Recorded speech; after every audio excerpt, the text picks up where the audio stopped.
13वां अध्याय। ध्रुव वंश का वर्णन, राजा अंग का चरित्र। श्री सूत जी कहते हैं, शौनक जी, श्री मैत्रेय मुनि के मुख से ध्रुव जी के विष्णु पद पर आरूढ़ होने का वृत्तांत सुनकर विदुर जी के हृदय में भगवान विष्णु की भक्ति का उद्रेक हो आया और उन्होंने फिर मैत्रेय जी से प्रश्न करना आरंभ किया। विदुर जी ने पूछा, भगवत परायण मुने, ये प्रचेता कौन थे? किसके पुत्र थे? किसके वंश में प्रसिद्ध थे और इन्होंने कहां यज्ञ किया था? भगवान के दर्शन से कृतार्थ नारद जी परम भागवत हैं, ऐसा मैं मानता हूं। उन्होंने 5 रात्र का निर्माण करके श्री हरि की पूजा पद्धति रूप क्रिया योग का उपदेश किया है। जिस समय प्रचेतागण स्वधर्म का आचरण करते हुए भगवान यज्ञेश्वर की आराधना कर रहे थे, उसी समय भक्त प्रवर नारद जी ने ध्रुव का गुणगान किया था। ब्रह्मन, उस स्थान पर उन्होंने भगवान की जिन जिन लीला कथाओं का वर्णन किया था, वे सब पूर्ण रूप से मुझे सुनाइए। मुझे उनके सुनने की बड़ी इच्छा है। श्री मैत्रेय जी ने कहा, विदुर जी, महाराज ध्रुव के वन चले जाने पर उनके पुत्र उत्कल ने अपने पिता के सार्वभौम वैभव और राज्य सिंहासन को अस्वीकार कर दिया। वह जन्म से ही शांत चित्त, आसक्ति शून्य और समदर्शी था तथा संपूर्ण लोकों को अपनी आत्मा में और अपनी आत्मा को संपूर्ण लोकों में स्थित देखता था। उसके अंतःकरण का वासना रूप मल अखंड योगाग्नि से भस्म हो गया था। इसलिए वह अपनी आत्मा को विशुद्ध बोध रस के साथ अभिन्न, आनंदमय और सर्वत्र व्याप्त देखता था। सब प्रकार के भेद से रहित प्रशांत ब्रह्म को ही वह अपना स्वरूप समझता था तथा अपनी आत्मा से भिन्न कुछ भी नहीं देखता था। वह अज्ञानियों को रास्ते आदि साधारण स्थानों में बिना लपट की आग के समान मूर्ख, अंधा, बहरा, पागल अथवा गूंगा सा प्रतीत होता था। वास्तव में ऐसा था नहीं। इसलिए कुल के बड़े बूढ़े तथा मंत्रियों ने उसे मूर्ख और पागल समझकर उसके छोटे भाई भ्रमिपुत्र वत्सर को राजा बनाया। वत्सर की प्रेयसी भार्या स्वरवीथि के गर्भ से पुष्पार्ण, तिग्मकेतु, इश, ऊर्ज, वसु और जय नाम के 6 पुत्र पैदा हुए। पुष्पार्ण के प्रभा और दोषा नाम की 2 स्त्रियां थीं। उनमें से प्रभा के प्रातः, मध्यम दिन और सायं ये 3 पुत्र हुए। दोषा के प्रदोष, निशीथ और व्युष्ट ये 3 पुत्र हुए। व्युष्ट ने अपनी भार्या पुष्करिणी से सर्वतेजा नाम का पुत्र उत्पन्न किया। उसकी पत्नी आकूति से चक्षुः नामक पुत्र हुआ। चाक्षुष मनवंतर में वही मनु हुआ। चक्षु मनु की स्त्री नड्वला से पुरु, कुत्स, त्रित, द्युम्न, सत्यवान, ऋत, व्रत, अग्निष्टोम, अतिरात्र, प्रद्युम्न, शिबि और उल्मुख ये 12 सत्वगुणी बालक उत्पन्न हुए। इनमें उल्मुख ने अपनी पत्नी पुष्करिणी से अंग, सुमना, ख्याति, क्रतु, अंगिरा और गय ये 6 उत्तम पुत्र उत्पन्न किए। अंग की पत्नी सुनीता ने क्रूर कर्मा वेन को जन्म दिया, जिसकी दुष्टता से उद्विग्न होकर राजर्षि अंग नगर छोड़कर चले गए थे। प्यारे विदुर जी, मुनियों के वाक्य वज्र के समान अमोघ होते हैं।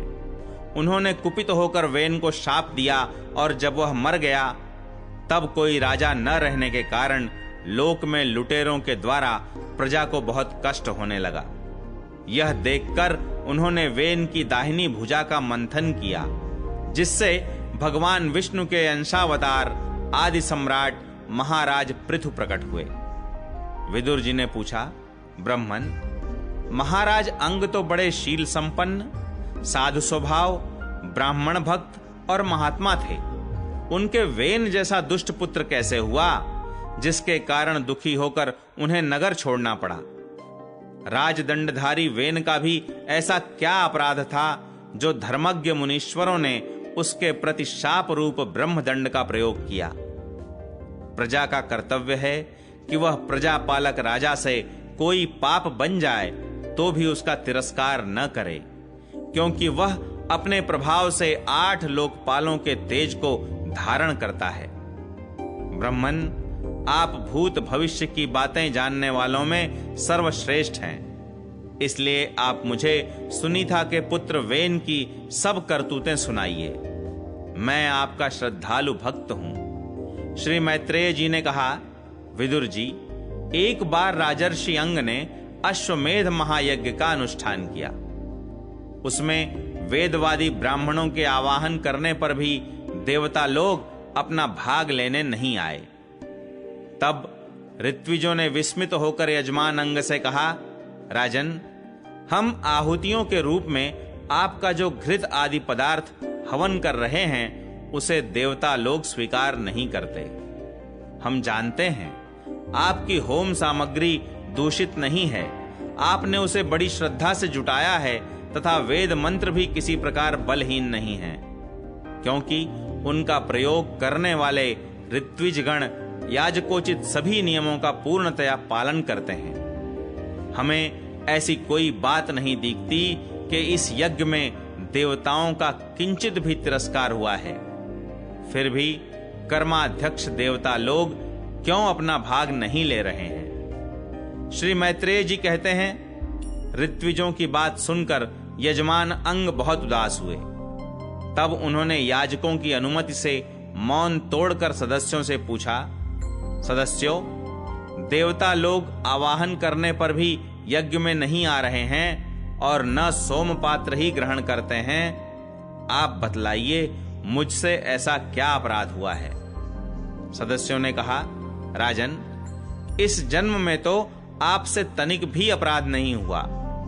हां, पूर्व जन्म का एक अपराध अवश्य है, जिसके कारण आप ऐसे सर्वगुण संपन्न होने पर भी पुत्रहीन हैं। आपका कल्याण हो, इसलिए पहले आप सुपुत्र प्राप्त करने का कोई उपाय कीजिए। यदि आप पुत्र की कामना से यज्ञ करेंगे तो भगवान यज्ञेश्वर आपको अवश्य पुत्र प्रदान करेंगे। जब संतान के लिए साक्षात यज्ञ पुरुष श्री हरि का आवाहन किया जाएगा, तब देवता लोग स्वयं ही अपना अपना यज्ञ भाग ग्रहण करेंगे। भक्त जिस जिस वस्तु की इच्छा करता है, श्री हरि उसे वही वही पदार्थ देते हैं। उनकी जिस प्रकार आराधना की जाती है, उसी प्रकार उपासक को फल भी मिलता है।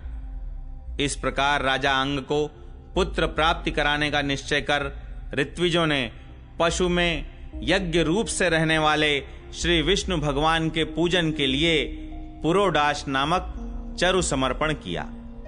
अग्नि में आहुति डालते ही अग्निकुंड से सोने के हार और शुभ्र वस्त्रों से विभूषित एक पुरुष प्रकट हुए। वे एक स्वर्ण पात्र में सिद्ध खीर लिए हुए थे। उदार बुद्धि राजा अंग ने याजकों की अनुमति से अपनी अंजलि में वह खीर ले ली और उसे स्वयं सूंघकर प्रसन्नता पूर्वक अपनी पत्नी को दे दिया। पुत्रहीना रानी ने वह पुत्र प्रदायिनी खीर खाकर अपने पति के सहवास से गर्भ धारण किया। उससे यथा समय उसके एक पुत्र हुआ। वह बालक बाल्यावस्था से ही अधर्म के वंश में उत्पन्न हुए अपने नाना मृत्यु का अनुगामी था।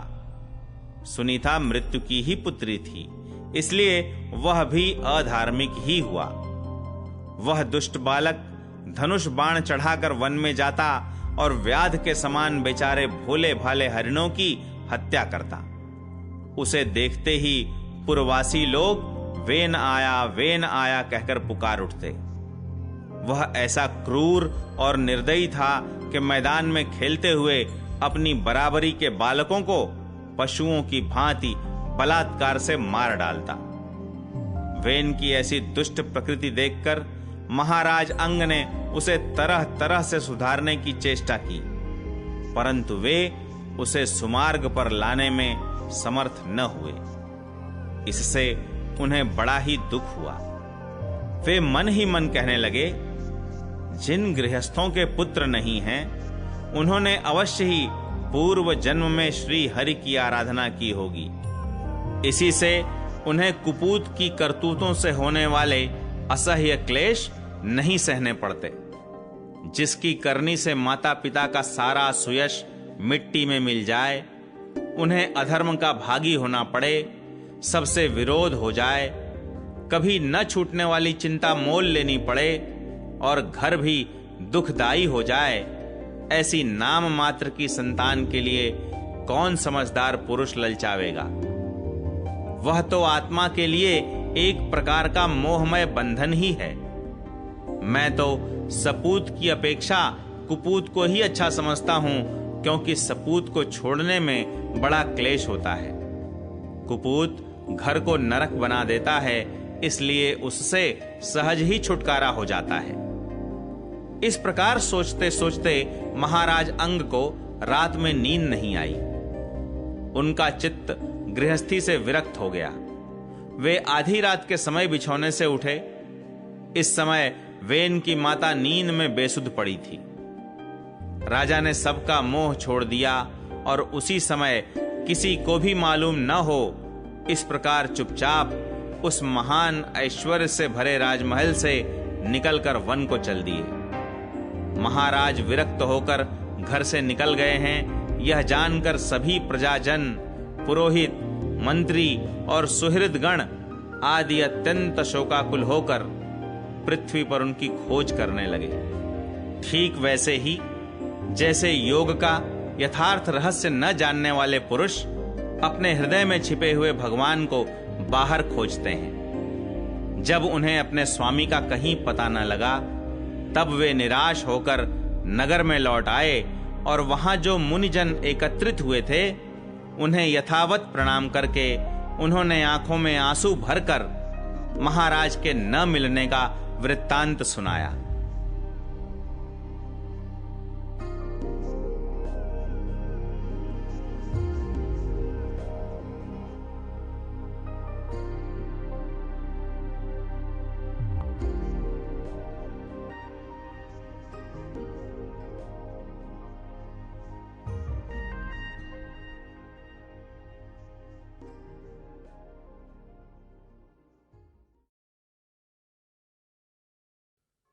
चौदहवां अध्याय।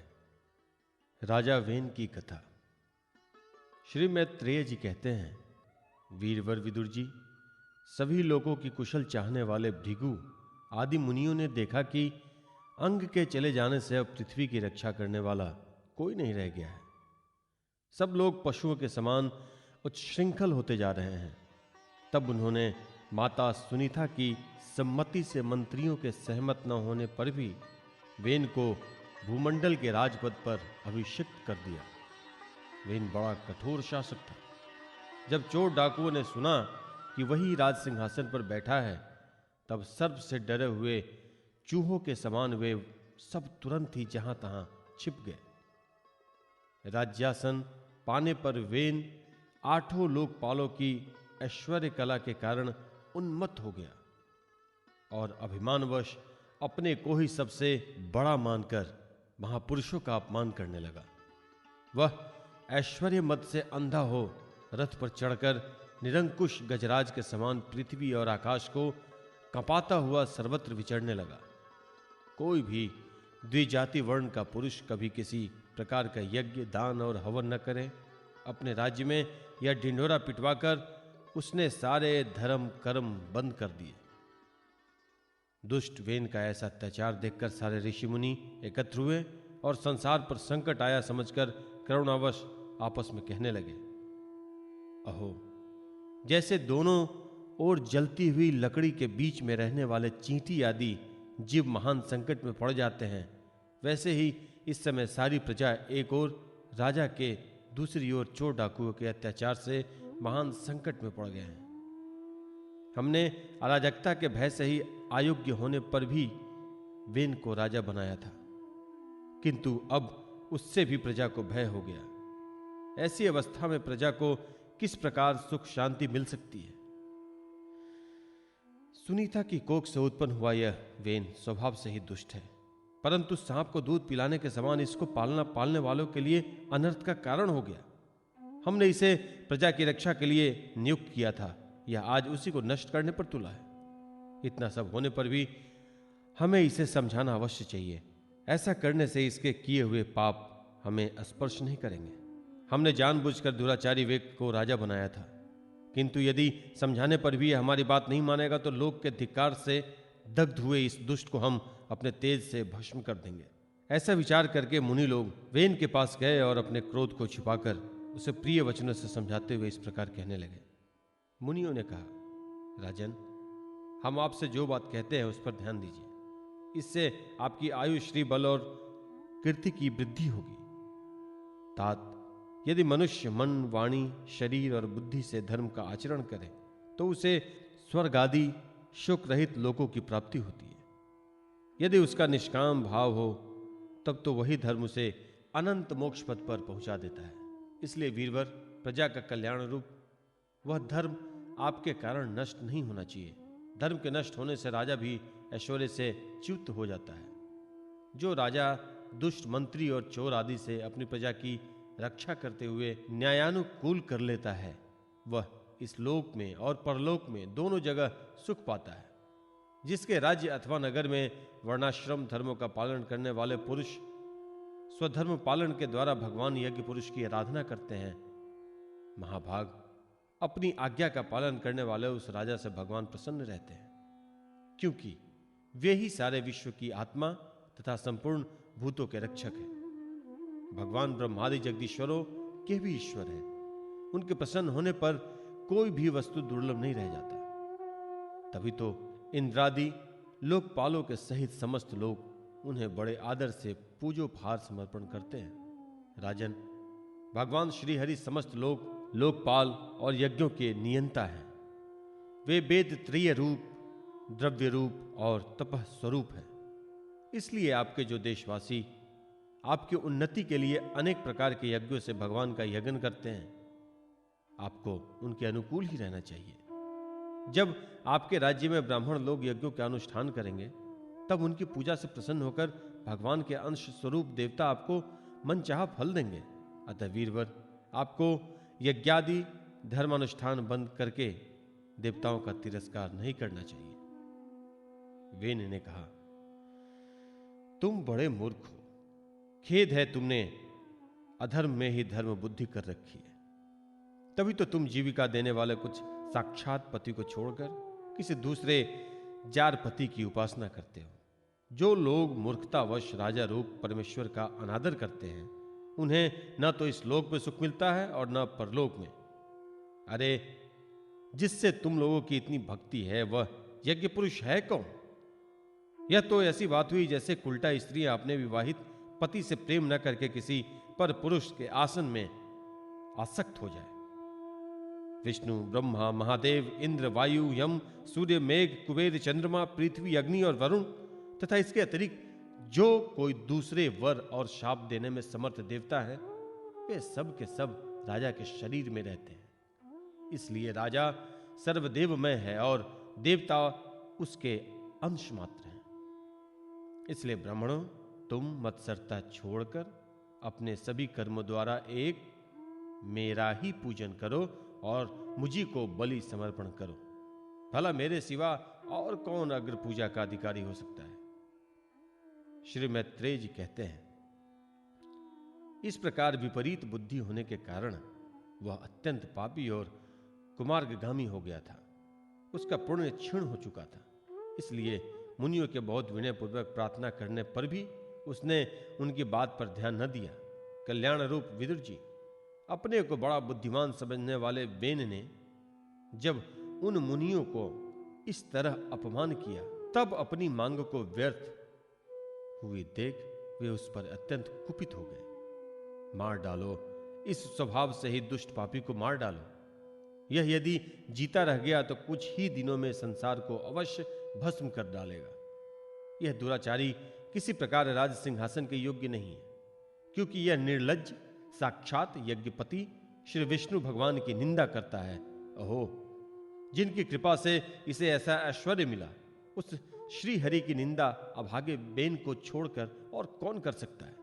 इस प्रकार अपने छिपे हुए क्रोध को प्रकट कर उन्होंने उसे मारने का निश्चय कर लिया।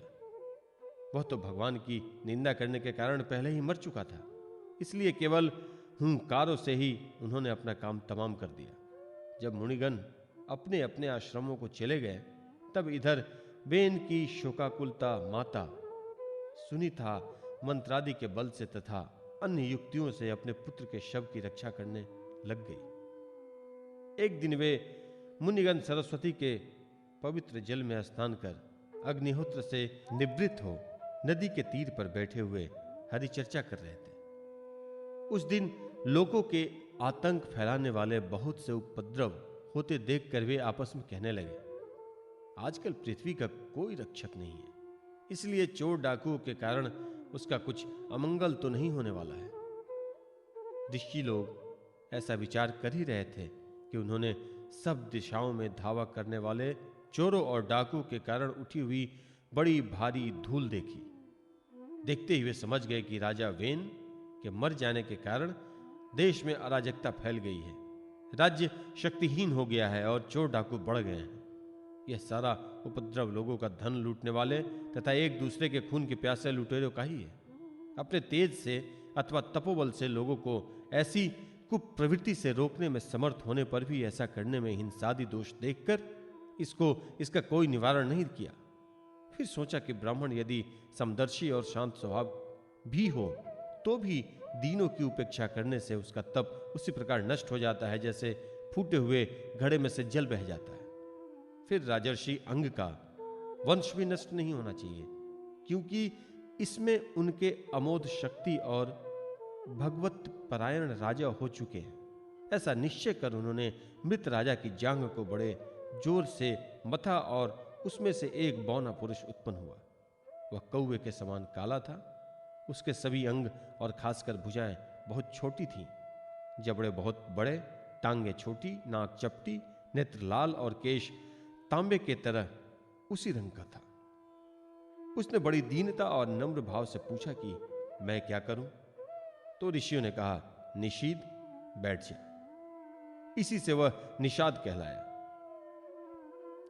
उसने जन्म लेते ही राजा वेन के भयंकर पापों को अपने ऊपर ले लिया, इसलिए उसके वंशधर नैषाद भी हिंसा, लूटपाट आदि पाप कर्मों में रत रहते हैं। अतः वे गांव और नगर में न टिककर वन और पर्वतों में ही निवास करते हैं।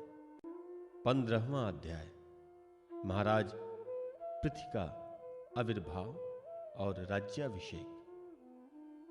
श्री मैत्रेय जी कहते हैं, विदुर जी, इसके बाद ब्राह्मणों ने पुत्रहीन राजा वेन की भुजाओं का मंथन किया, तब उनसे एक स्त्री पुरुष का जोड़ा प्रकट हुआ। ब्रह्मवादी ऋषि उस जोड़े को उत्पन्न हुआ देख और उसे भगवान का अंश जान बहुत प्रसन्न हुए और बोले। ऋषियों ने कहा, यह पुरुष भगवान विष्णु की विश्वपालिनी कला से प्रकट हुआ है और यह स्त्री उन परम पुरुष की अनपायिनी, कभी अलग न होने वाली शक्ति लक्ष्मी जी का अवतार है।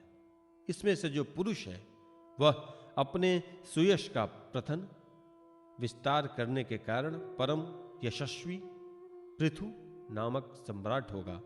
राजाओं में यही सबसे पहला होगा। यह सुंदर दांतों वाली, एक गुण और आभूषण को विभूषित करने वाली सुंदरी इन पृथु को अपना पति बनाएगी। इसका नाम अर्ची होगा। पृथु के रूप में साक्षात श्री हरि के दर्शन अंश ने ही संसार की रक्षा के लिए अवतार लिया है और अर्ची के रूप में निरंतर भगवान की सेवा में रहने वाली उनकी नित्य सहचरी श्री लक्ष्मी जी प्रकट हुई हैं। श्री मैत्रेय जी कहते हैं, विदुर जी, उस समय ब्राह्मण लोग पृथु की स्तुति करने लगे। श्रेष्ठ गंधर्वों ने गुणगान किया, सिद्धों ने पुष्पों की वर्षा की और अप्सराएं नाचने लगी। आकाश में शंख, तुरही, मृदंग और दुदुम्भी आदि बाजे बजने लगे। समस्त देवता, ऋषि और पितर अपने अपने लोकों से वहां आए। जगत गुरु ब्रह्मा जी देवताओं और देवेश्वर के साथ पधारे। उन्होंने वेन कुमार पृथु के दाहिने हाथ में भगवान विष्णु के हस्तरेखाएं और चरणों में कमल का चिन्ह देखकर उन्हें श्री हरि का ही अंश समझा, क्योंकि जिसके हाथ में दूसरी रेखाओं से बिना कटा हुआ चक्र का चिन्ह होता है वह भगवान का ही अंश होता है। वेदवाणी ब्राह्मणों ने महाराज पृथु के अभिषेक का आयोजन किया। सब लोग उसकी सामग्री जुटाने में लग गए। उस समय नदी, समुद्र, पर्वत, सर्प, गौ, पक्षी, मृग, स्वर्ग, पृथ्वी तथा अन्य सब प्राणियों ने भी उन्हें तरह तरह के उपहार भेंट किए। सुंदर वस्त्र और आभूषणों से अलंकृत महाराज पृथु का विधिवत राज्याभिषेक हुआ। उस समय अनेकों अलंकारों से सजी हुई महारानी अर्ची के साथ वे दूसरे अग्निदेव के सदृश जान पड़ते थे। वीर विदुर जी, उन्हें कुबेर ने बड़ा ही सुंदर सोने का सिंहासन दिया और वरुण ने चंद्रमा के समान श्वेत और प्रकाशमय छत्र दिया, जिससे निरंतर जल की फुहियां झरती रहती थी। वायु ने 2 चंवर, धर्म ने कीर्तिमयी माला, इंद्र ने मनोहर मुकुट, यम ने दमन करने वाला दंड, ब्रह्मा ने वेदमय कवच, सरस्वती ने सुंदर हार, विष्णु भगवान ने सुदर्शन चक्र, विष्णु प्रिया लक्ष्मी जी ने अविचल संपत्ति, रुद्र ने 10 चंद्राकार चिन्हों से युक्त कोश वाली तलवार, अंबिका जी ने 100 चंद्रकार चिन्हों वाली ढाल, चंद्रमा ने अमृतमय अश्व, त्वष्टा विश्वकर्मा ने सुंदर रथ, अग्नि ने बकरे और गौ के सिंहों का बना हुआ सुदृढ़ धनुष, सूर्य ने तेजोमय वाण, पृथ्वी ने चरण स्पर्श मात्र से अभिष्ट स्थान पर पहुंचा देने वाली योगमयी पादुकाएं, आकाश के अभिमानी 9 देवताओं ने नित्य नूतन पुष्प की माला, आकाश विहारी सिद्ध गंधर्वादी ने नाचने, गाने, बजाने और अंतर्ध्यान हो जाने की शक्तियां, ऋषियों ने अमोघ आशीर्वाद, समुद्र ने अपने से उत्पन्न हुआ शंख तथा 7 समुद्र, पर्वत और नदियों ने उनके रथ के लिए बेरोक टोक मार्ग उपहार में दिए। इसके पश्चात सूत, मागध और बंदीजन उनकी स्तुति करने के लिए उपस्थित हुए। तब उन स्तुति करने वालों का अभिप्राय समझकर बेनपुत्र परम प्रतापी महाराज पृथु ने हंसते हुए कहा, मेघ के समान गंभीर वाणी में कहा। पृथु ने कहा, सौम्य सूत, मागध और बंदीजन, अभी तो लोक में मेरा कोई भी गुण प्रकट नहीं हुआ, फिर तुम किन गुणों को लेकर मेरी स्तुति करोगे? मेरे विषय में तुम्हारी वाणी व्यर्थ नहीं होनी चाहिए, इसलिए मुझसे भिन्न किसी और की स्तुति करो। मृदुभाषियों, कालांतर में जब मेरे अप्रकट गुण प्रकट हो जाएं, तब भरपेट अपनी मधुर वाणी से मेरी स्तुति कर लेना। देखो, शिष्ट पुरुष पवित्र कीर्ति श्री हरि के गुणानुवाद के रहते हुए कुछ तुच्छ मनुष्यों की स्तुति नहीं किया करते। महान गुणों के धारण करने में समर्थ होने पर भी ऐसा कौन बुद्धिमान पुरुष है जो उनके न रहने पर भी केवल संभावना मात्र से ही स्तुति करने वालों द्वारा अपनी स्तुति कराएगा? यदि यह विद्याभ्यास करता तो इसमें अमुक अमुक गुण हो जाते। इस प्रकार की स्तुति से तो मनुष्य की वंचना की जाती है। वह मदमती यह नहीं समझता कि इस प्रकार तो लोग उसका उपहास ही कर रहे हैं। जिस प्रकार लज्जाशील उदार पुरुष अपने किसी निंदित पराक्रम की चर्चा होनी बुरी समझते हैं, उसी प्रकार लोक विख्यात समर्थ पुरुष अपनी स्तुति को ही निंदित मानते हैं। सूतगण, अभी हम अपने श्रेष्ठ कर्मों के द्वारा लोक में अप्रसिद्ध ही हैं। हमने अब तक कोई भी ऐसा काम नहीं किया जिसकी प्रशंसा की जा सके। तब तुम लोगों से बच्चों के समान अपनी कीर्ति का किस प्रकार गान करवाएं? 16वां अध्याय। वंदीजन द्वारा महाराज पृथु की स्तुति। श्री मैत्रेय जी कहते हैं, महाराज पृथु ने जब इस प्रकार कहा, तब उनके वचनामृत का आस्वादन करके सूत आदि गायक लोग बड़े प्रसन्न हुए। फिर वे मुनियों की प्रेरणा से उनकी इस प्रकार स्तुति करने लगे। आप साक्षात देव प्रवर श्री नारायण ही हैं, जो अपनी माया से अवतीर्ण हुए हैं। हम आपकी महिमा का वर्णन करने में समर्थ नहीं हैं। आपके जन्म तो राजा वेन के मृतक शरीर से लिया है, क्योंकि आपके पौरुष का वर्णन करने में साक्षात ब्रह्मादि की बुद्धि भी चकरा जाती है। तथापि आपके कथामृत के आस्वादन से आदर बुद्धि रखकर मुनियों के उपदेश के कारण, उन्हीं की प्रेरणा से हम आपके परम प्रशंसनीय कर्मों का कुछ विस्तार करना चाहते हैं। आप साक्षात श्री हरि के कला अवतार और आपकी कीर्ति बड़ी उदार है। ये धर्मधारियों में श्रेष्ठ महाराज पृथु लोक को धर्म के प्रवृत्त करके धर्म मर्यादा की रक्षा करेंगे और उसके विरोधियों को दंड देंगे।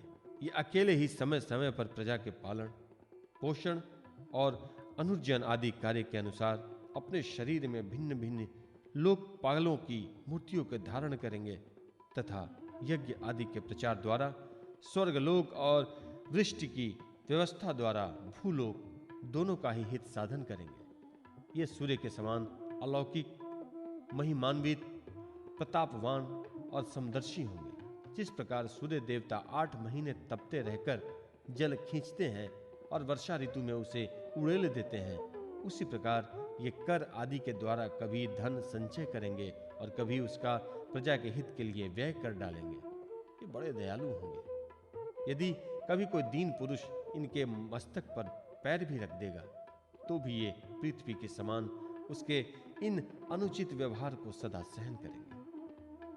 कभी वर्षा न होगी और प्रजा के प्राण संकट में पड़ जाएंगे तो ये राजवेशधारी श्री हरि इंद्र की भांति जल बरसाकर अनायास ही उसकी रक्षा कर लेंगे। ये अपने अमृतमय मुखचंद्र की मनोहर मुस्कान और प्रेम भरी चितवन से संपूर्ण लोकों को आनंद मग्न कर देंगे। इनकी गति को कोई समझ न सकेगा। इनके कार्य भी गुप्त होने तथा इन्हें संपन्न करने का ढंग भी बहुत गंभीर होगा।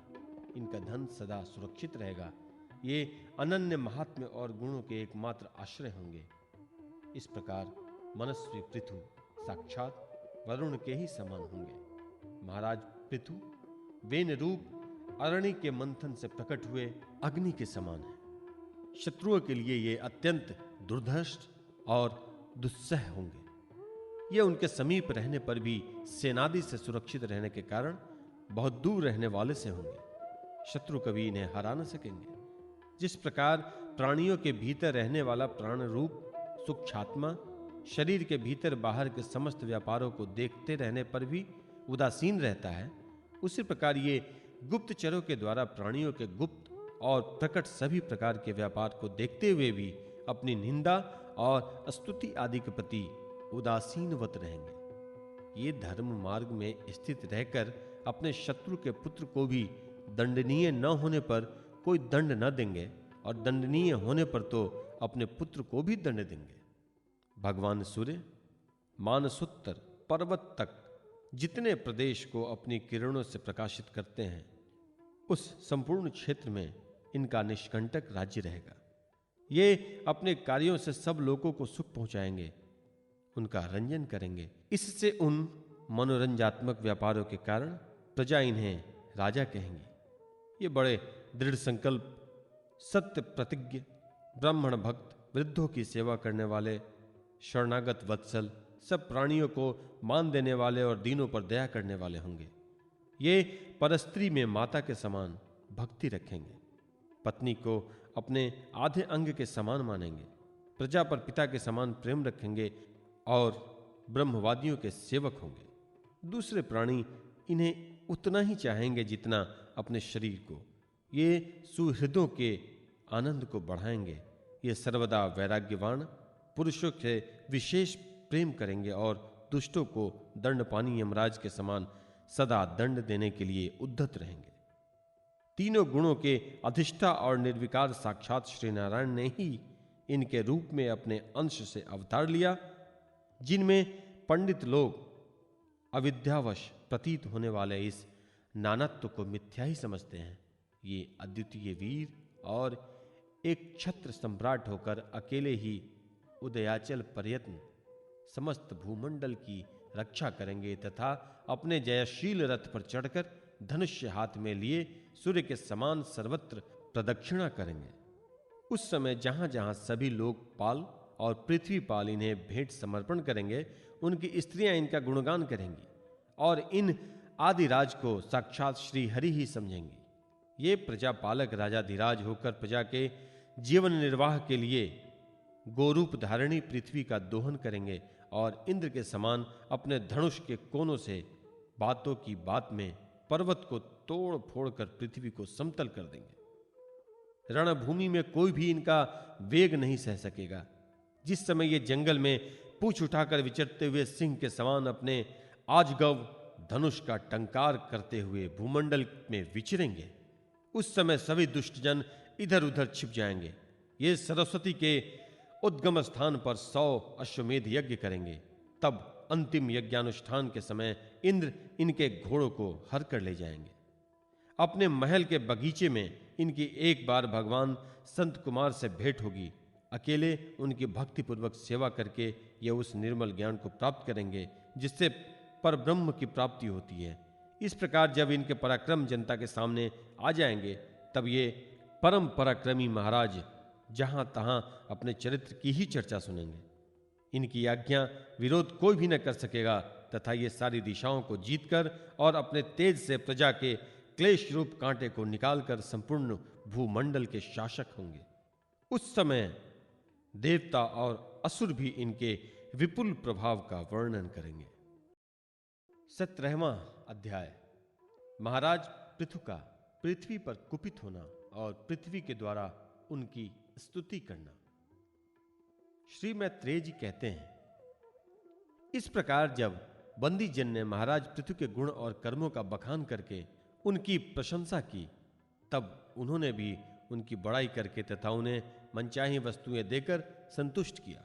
उन्होंने ब्राह्मणादि चारों वर्णों, सेवकों, मंत्रियों, पुरोहितों, पुरवासियों, देशवासियों, भिन्न भिन्न व्यवसायियों तथा अन्यान्य आज्ञानुवर्तियों को भी सत्कार किया। विदुर जी ने पूछा, ब्राह्मण, पृथ्वी तो अनेक रूप धारण कर सकती है, उसने गौ का रूप ही क्यों धारण किया? और जब महाराज पृथु ने उन्हें दुहा, तब बछड़ा कौन बना और दूहने का पात्र क्या हुआ? पृथ्वी देवी तो पहले स्वभाव से ही ऊंची नीची थी। उन्होंने समतल किस प्रकार किया और इंद्र उनके यज्ञ संबंधी घोड़े को क्यों हर ले गए? ब्रह्मज्ञानियों में श्रेष्ठ भगवान संत कुमार जी से ज्ञान और विज्ञान प्राप्त करके ये राजर्षि किस गति को प्राप्त हुए? पृथु रूप से सर्वेश्वर भगवान श्री कृष्ण ने ही अवतार ग्रहण किया था। अतः पूर्ण कीर्ति श्री हरि के उस पृथु अवतार के संबंध रखने वाले जो और भी पवित्र चरित्र हों, वे सभी आप मुझे कहिए। मैं आपका और श्री कृष्णचंद्र का बड़ा अनुरक्त भक्त हूं। श्री सूत जी कहते हैं, तब विदुर जी ने भगवान वासुदेव की कथा कहने के लिए इस प्रकार प्रेरणा की। तब श्री मैत्रेय जी प्रसन्न चित्त से उनकी प्रशंसा करते हुए कहने लगे। श्री मैत्रेय जी ने कहा, विदुर जी, ब्राह्मणों ने महाराज पृथु का राज्याभिषेक करके उन्हें प्रजा का रक्षक उद्घोषित किया। उन दिनों पृथ्वी अन्नहीन हो गई थी, इसलिए भूख के कारण प्रजाजनों के शरीर सूख कर कांटे हो गए थे। उन्होंने अपने स्वामी पृथु के पास आकर कहा, राजन, जिस प्रकार कोटर में सुलगती हुई आग से पेड़ जल जाता है, उसी प्रकार हम पेट के भीषण ज्वाला से जले जा रहे हैं। आप शरणागतों की रक्षा करने वाले हैं और हमारे अन्नदाता प्रभु बनाए गए हैं, इसलिए हम आपकी शरण में आए हैं। आप समस्त लोगों की रक्षा करने वाले हैं, आप ही हमारी जीविका के भी स्वामी हैं। अतः राज राजेश्वर, आप हम क्षुधा पीड़ितों को शीघ्र ही अन्न देने का प्रबंध कीजिए। ऐसा न हो कि अन्न मिलने से पहले ही हमारा अंत हो जाए। श्री मैत्रेय जी कहते हैं, गुरुवर, प्रजा का करुणा क्रंदन सुनकर महाराज पृथु बहुत देर तक विचार करते रहे। अंत में उन्हें अन्नाभाव का कारण मालूम हो गया। पृथ्वी ने स्वयं ही अन्न औषधादि को अपने भीतर छिपा लिया है। अपनी बुद्धि से इस बात का निश्चय करके उन्होंने अपना धनुष उठाया और त्रिपुरी विनाशक भगवान शंकर के समान अत्यंत क्रोधित होकर पृथ्वी को लक्ष्य बनाकर बाण चढ़ाया। उन्हें शस्त्र उठाए देख पृथ्वी कांप उठी और जिस प्रकार व्याध के पीछा करने पर हिरणी भागती हैं, उसी प्रकार डर कर गौ का रूप धारण करके भागने लगी। यह देखकर महाराज पृथु की आंखें क्रोध से लाल हो गई। वे जहां जहां पृथ्वी गईं, वहां वहां धनुष पर बाण चढ़ाए उनके पीछे लगे रहे। दिशा विदिशा, स्वर्ग, पृथ्वी और अंतरिक्ष में जहां जहां भी वह दौड़कर जाती, वहीं उसे महाराज पृथु हथियार उठाए अपने पीछे दिखाई देते। जिस प्रकार मनुष्य को मृत्यु से कोई नहीं बचा सकता, उसी प्रकार उसे त्रिलोकी में वेन पुत्र पृथु से बचाने वाला कोई भी न मिला।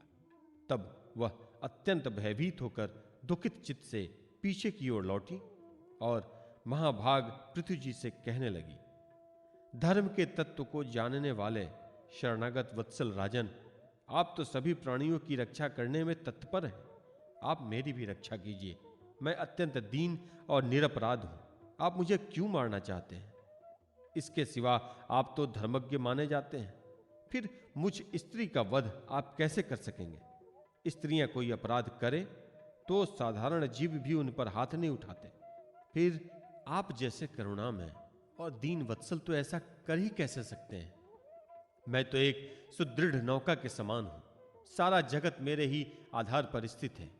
मुझे तोड़कर आप अपने को और अपनी प्रजा को जल के ऊपर कैसे रखेंगे?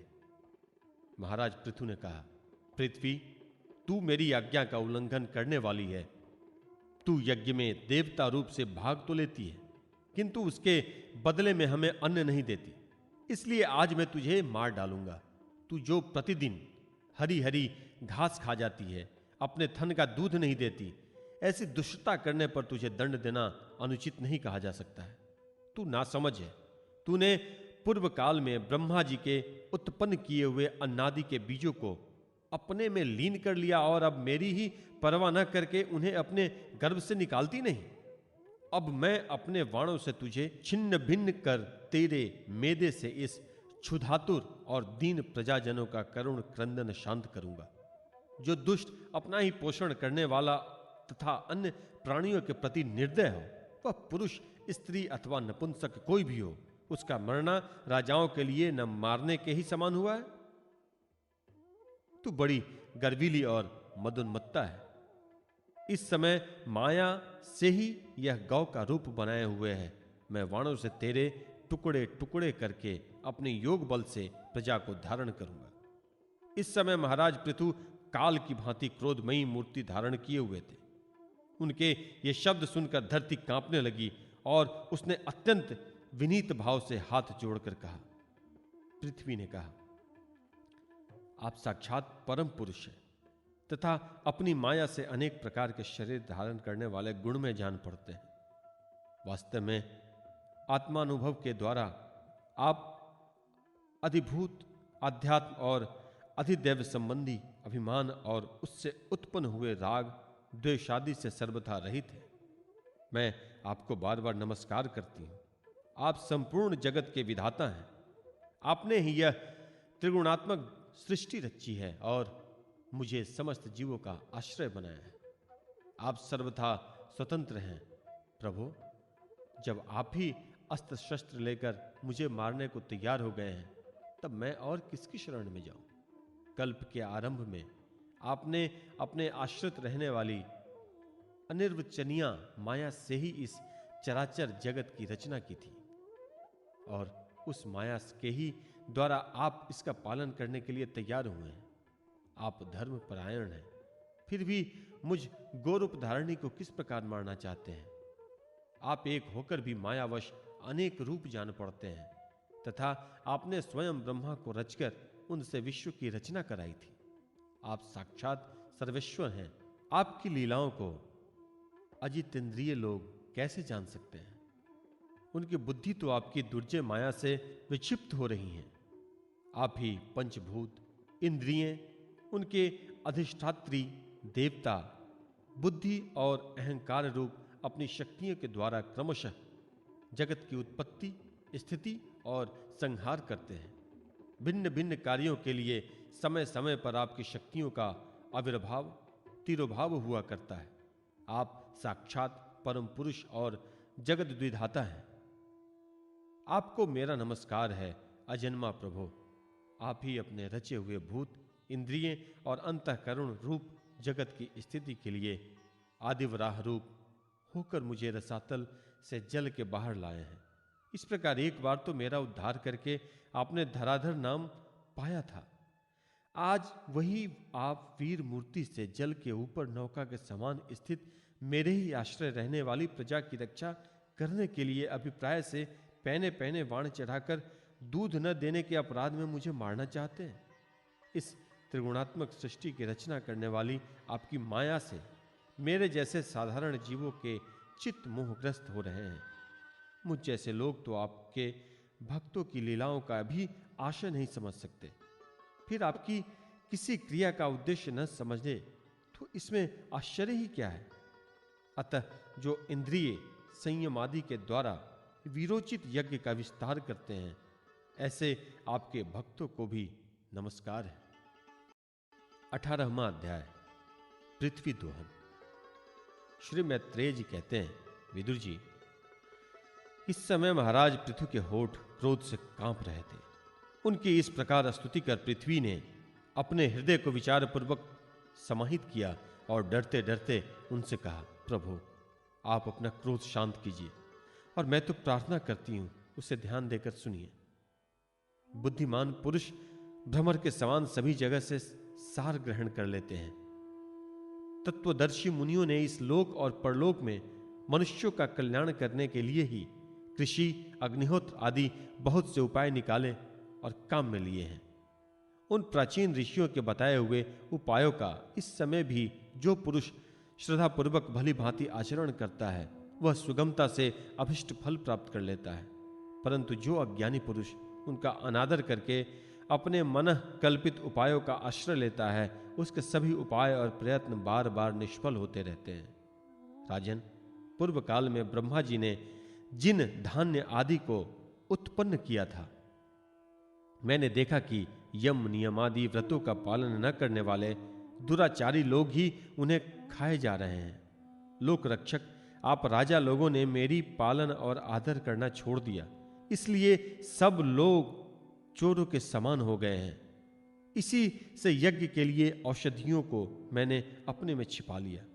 अब अधिक समय हो जाने से अवश्य ही वे धान्य मेरे उदर में जीर्ण हो गए हैं। आप उन्हें पूर्वाचार्यों के बतलाए हुए उपाय से निकाल लीजिए। लोक पालक वीर, यदि आपको समस्त प्राणियों के अभिष्ट एवं बल की वृद्धि करने वाले अन्न की आवश्यकता है, तो आप मेरे योग्य बछड़ा, दोहन पात्र और दूहने वालों की व्यवस्था कीजिए।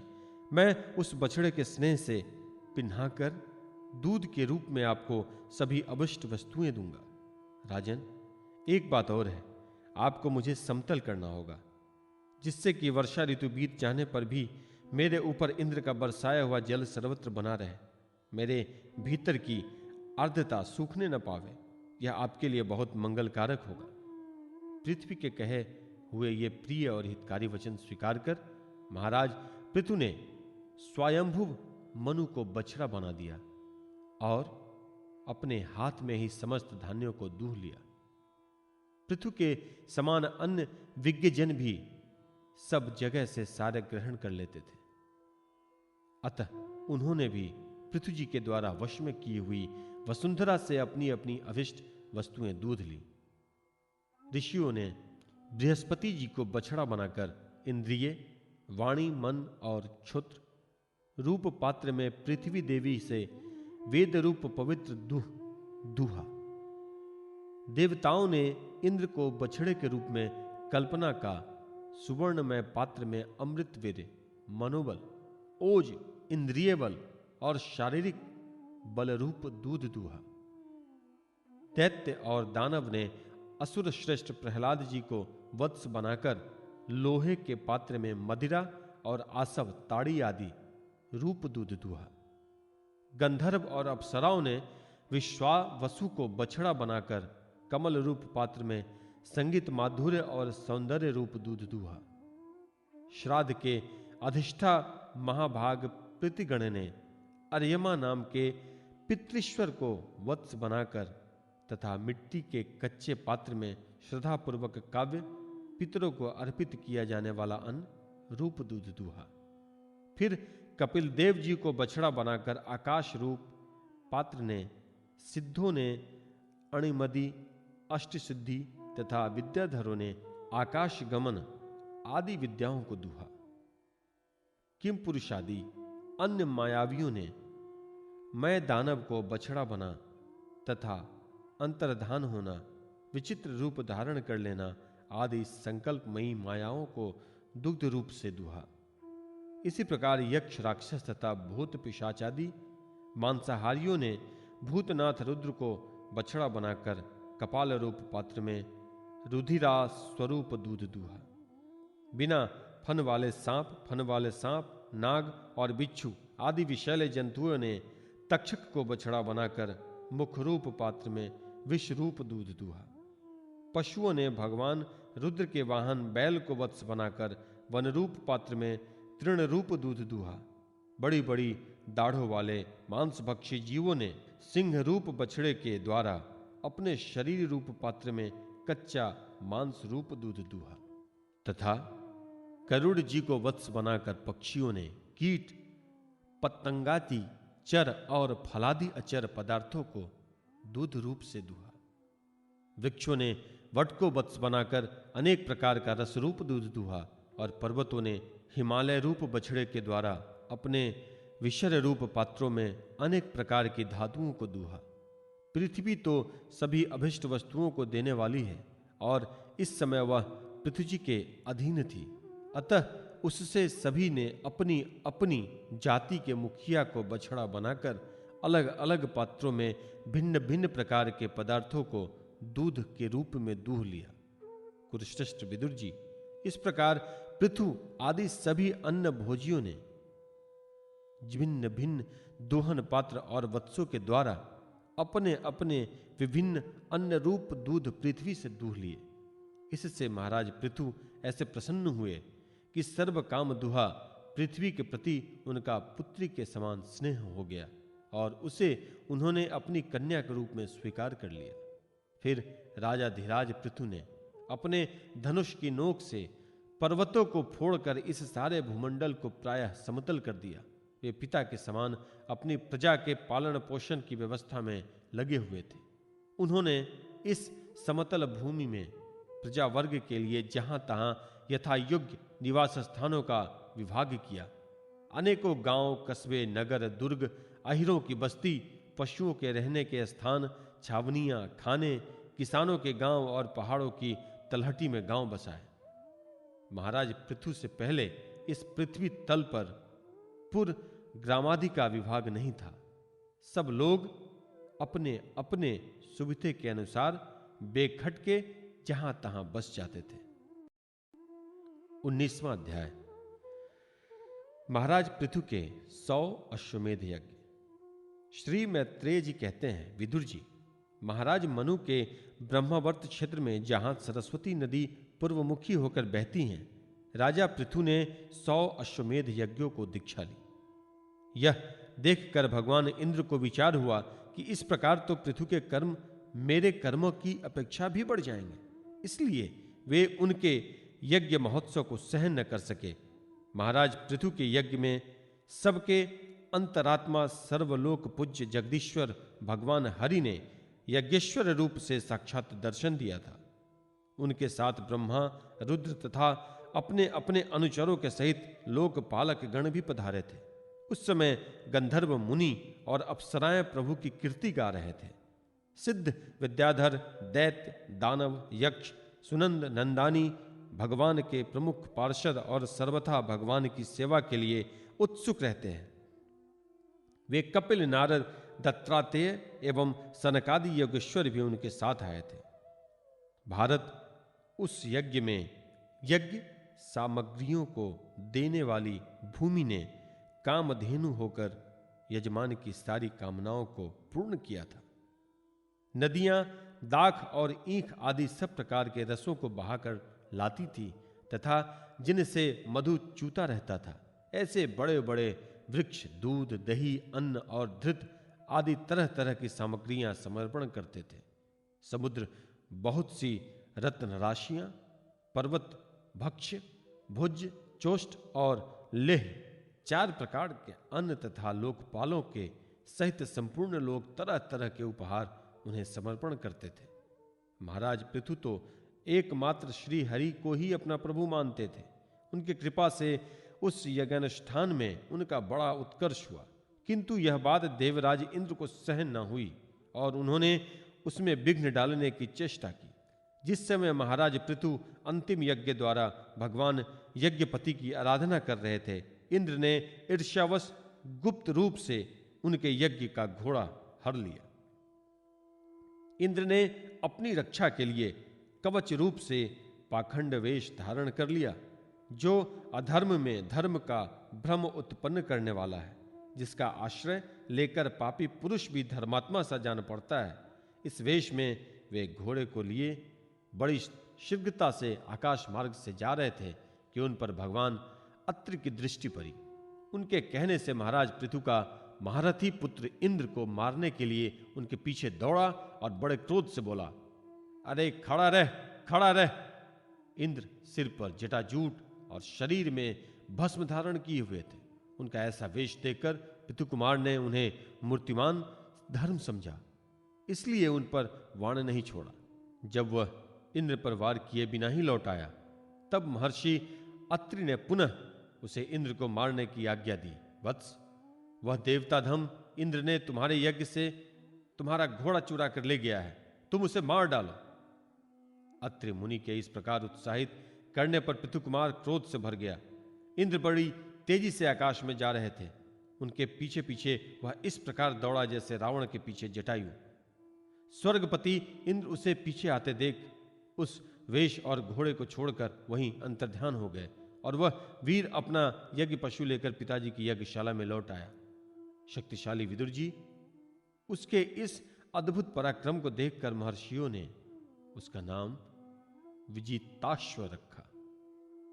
यज्ञ पशु को चशाल और यूप में बांध दिया गया।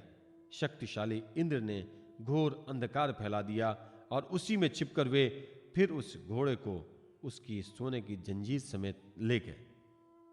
अत्रि मुनि ने फिर उसे आकाश में तेजी से जाते हुए दिखा दिया, किंतु उनके पास कपाल और खटवांग देखकर पृथुपुत्र ने उनके मार्ग में कोई बाधा न डाली। तब अत्रि ने राजकुमार को फिर उकसाया और उसने गुस्से में भरकर इंद्र को लक्ष्य बनाकर अपना बाण चढ़ाया। यह देखते ही देवराज उस वेश और घोड़े को छोड़कर वहीं अंतर्ध्यान हो गए। वीर विजिताश्व अपना घोड़ा लेकर पिता की यज्ञशाला में लौट आया। तब से इंद्र के उस निंदित वेश को मंद बुद्धि पुरुषों ने ग्रहण कर लिया।